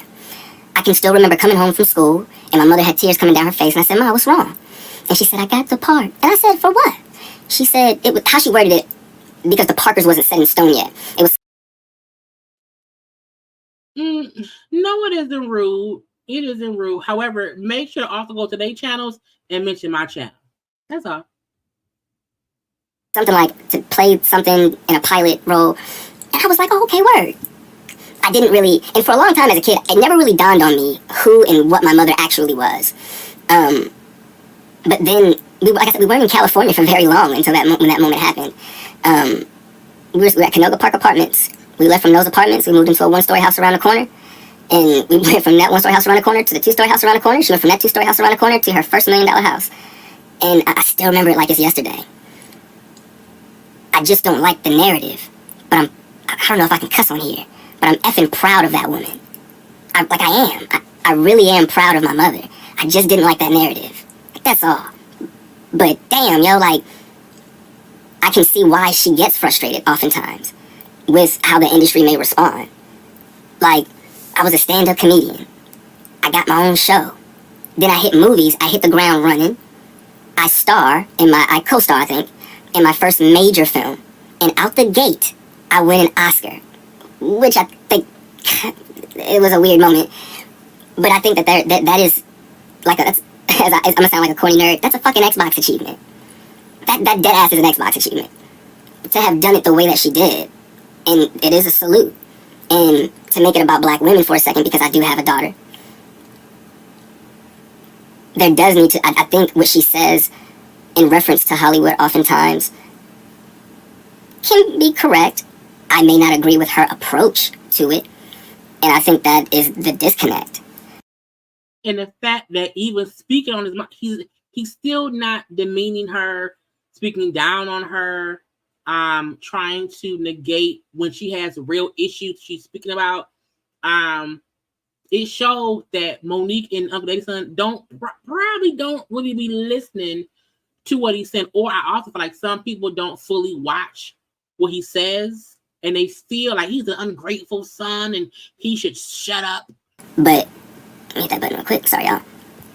But salute to her. But salute to her though. Like, Queen of Comedy, Academy Awards. I think she got a Golden Globe, I think. NAACP Awards. To me, the NAACP Awards are just as, if not more impactful than anything else. It was, I think I went with her twice. The visual of it, I enjoyed seeing that amount of people of color being held to that type of status was like super unique to see. So why not make amends? Here's the thing. As I stated, when it comes to my mother and I feel as though my mother lacks a certain level of humility, compassion, and consideration. My mother has the resources to get in contact with me. It's not like I'm not Barack Obama's son. Like, it's not like I'm impossible to get in contact with. Even that narrative, like, she can contact me. I'm not hard to find. You can't find Barack Obama's son because he doesn't exist. You know what I'm saying? So even him saying it's not as if I'm this impossible thing to get to because I exist. So, you know, she can contact me if she wants to. As a man, I have a family. I love my mother. But I also have to acknowledge that my mother also has other sons that she also has to raise. They also require the need of a mother. So make amends, to me, my mother used to say to me an expression along the lines of, when you close your eyes at night. Essentially meaning like, as long as you feel good, when you close your eyes at night. If my mother and I both close our eyes every night, feeling okay, then that's enough for me. That feels as though that's enough. And I don't have to necessarily... Oh, okay, well, let me address this because I feel like most people say, well, what about your daughter? My daughter will know who my mother is. My daughter will know who my mother is. That is definitely a thing. She will know who my mother is. But my daughter also, very much so, she has two loving, active grandmothers. She has two loving and active grandfathers. Because his dad is in his life. And to me, that means if he's saying my daughter has two loving grandfathers, two loving grandmothers that are in her life, which means it doesn't include, you know, Monique and Uncle Eddie's son. His father probably is also married. So the granddaughter has family. The granddaughter has grandparents. Meaning Monique is the only one losing out if she's the only grandparent not involved. So is my child missing out on time with Monique and that man? Sure. However, my daughter already has family who are actively in her life. And I think we all have, we all have a child in our life who their family members who are not actively in their lives. However, the ones who are, those are the ones that matter. And you do not try to focus on the ones who are not. You know what I'm saying? The voice is altered because it's too long, and so it's sped up. That's why the full version of him talking with no alterations are up on the page. This is a commentary one, so the voices are always sped up. In her life. So, oh my gosh. And these four people, want to be in Sanai's life. They want to be there. And that's important to me. They want to be there. Yes, Christian, you're basically saying you want your mom to be there for you regardless of money. Yes. That's all. I just wanted to be there regardless of money. So, because it was never about money. I wasn't complaining. I don't feel entitled to money. I'm not on stage telling the jokes. I'm not in the scenes acting. You know what I'm saying? So, what money? You know what I mean? Like, does your mom support you financially? No. But like I said, to be fair, she did give me the $10,000 for the down payment on my car. I know some people were saying, what kind of car is that for a $10,000 down payment? A Kia Rio. The $10,000 down payment allowed me to have a lower car payment. Well, that was nice. Was it strained? Yes, that's a fantastic question. Was it a strained relationship before her husband came in the picture? Yes. To put it in proper context, I think that there are some individuals who say, I do what I do because I want to provide a better life for my family. And then I think there are some individuals who say, I do what I do because I want to be a star. That is my mother. To be fair, that does not villainize a person. It doesn't villainize somebody at all.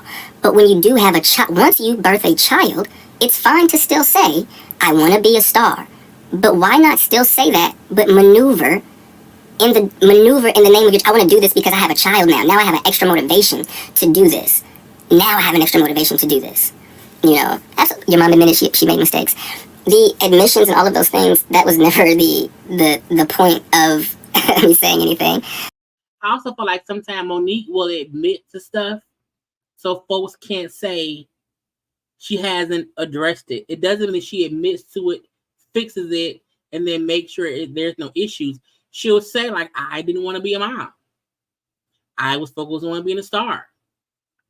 But she doesn't want to fix the fact that those decisions fucked up her bond with her son, and that there are real issues because of those decisions.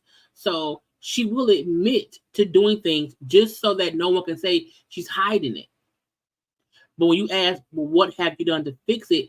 And she then brings up, well, I bought him a car. I helped him get a car. I bought stuff for his kid. It's like, yeah, but what besides money have you done? Because all his life, you have felt like because if you give him money, that he should shut up. And, you know, that's not what he requires. You know what I'm saying? So even him saying before she got with Uncle Daddy's son, it was already a strained relationship. So like once she got with her husband, it was really no need for her to fix shit with her son, because now I have a whole man in my life who doesn't require me to be a better parent to you, who's pushing me to be better for myself and not pushing me to be better to help my bond with my son, who then we have more kids and I'm a better mom to them than you. So like, child, it's a bunch of bullshit. Where did you call him Sid? Oh, I was supposed to address that earlier. So I've known Uncle Sid for a while. Like, I've known him, they're correct, I have known him since I was a boy. Like, he once lived with us when we were still in Baltimore, way before my mother was famous. He lived with us, I forget what the name of that place. Utah's Place, I think? I might be wrong. But they were friends. So I've always referred to him as Uncle Sid. Always. Like, always. I've never not referred to him as Uncle Sidney. I can remember parent-teacher meetings when I was in high school, and they would be like, so Shalon, is your dad coming? And sometimes you don't feel like correcting people. And you'd be like, yeah, my dad's coming. And then he'd walk in, and I'd be like, yeah, this is my Uncle Sid. And they'd be like, wait, you just, what? And we had that weird comical moment. But that's why I call him Uncle Sidney. It's not for any weird or strange reason. I call him Uncle Sidney because I've known that they were best friends prior to them dating and getting married. Was it weird to me in the beginning? Yeah, because call that man Uncle Sid. So a lot of people keep asking, it seems, is there a chance for reconciliation? And I'm not going to lie, as a Cancer, we are oftentimes very in tune with our feelings and emotions. I still refer to my mother as Mommy. If my mother was standing right here in my doorway, I would say, hey, Mommy.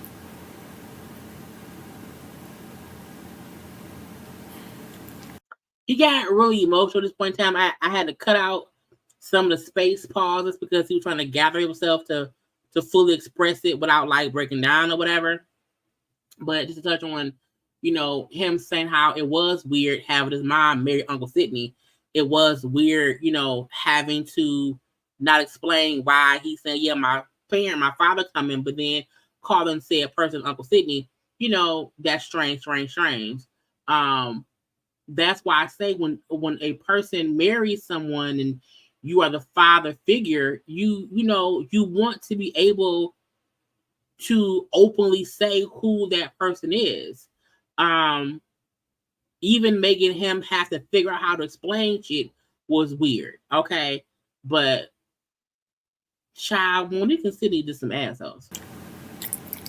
I love my mother. And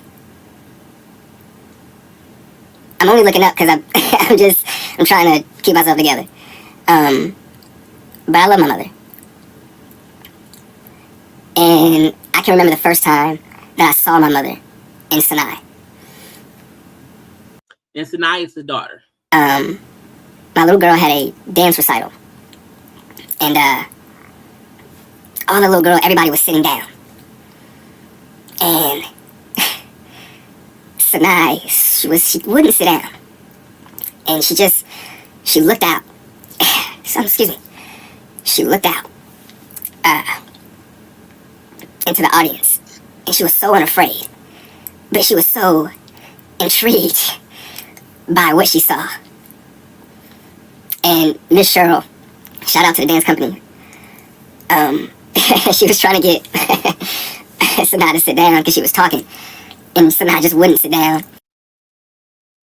And kind of all out in front of everybody else. And all I could see was my mom. I couldn't see anything else. All I could see was my mother.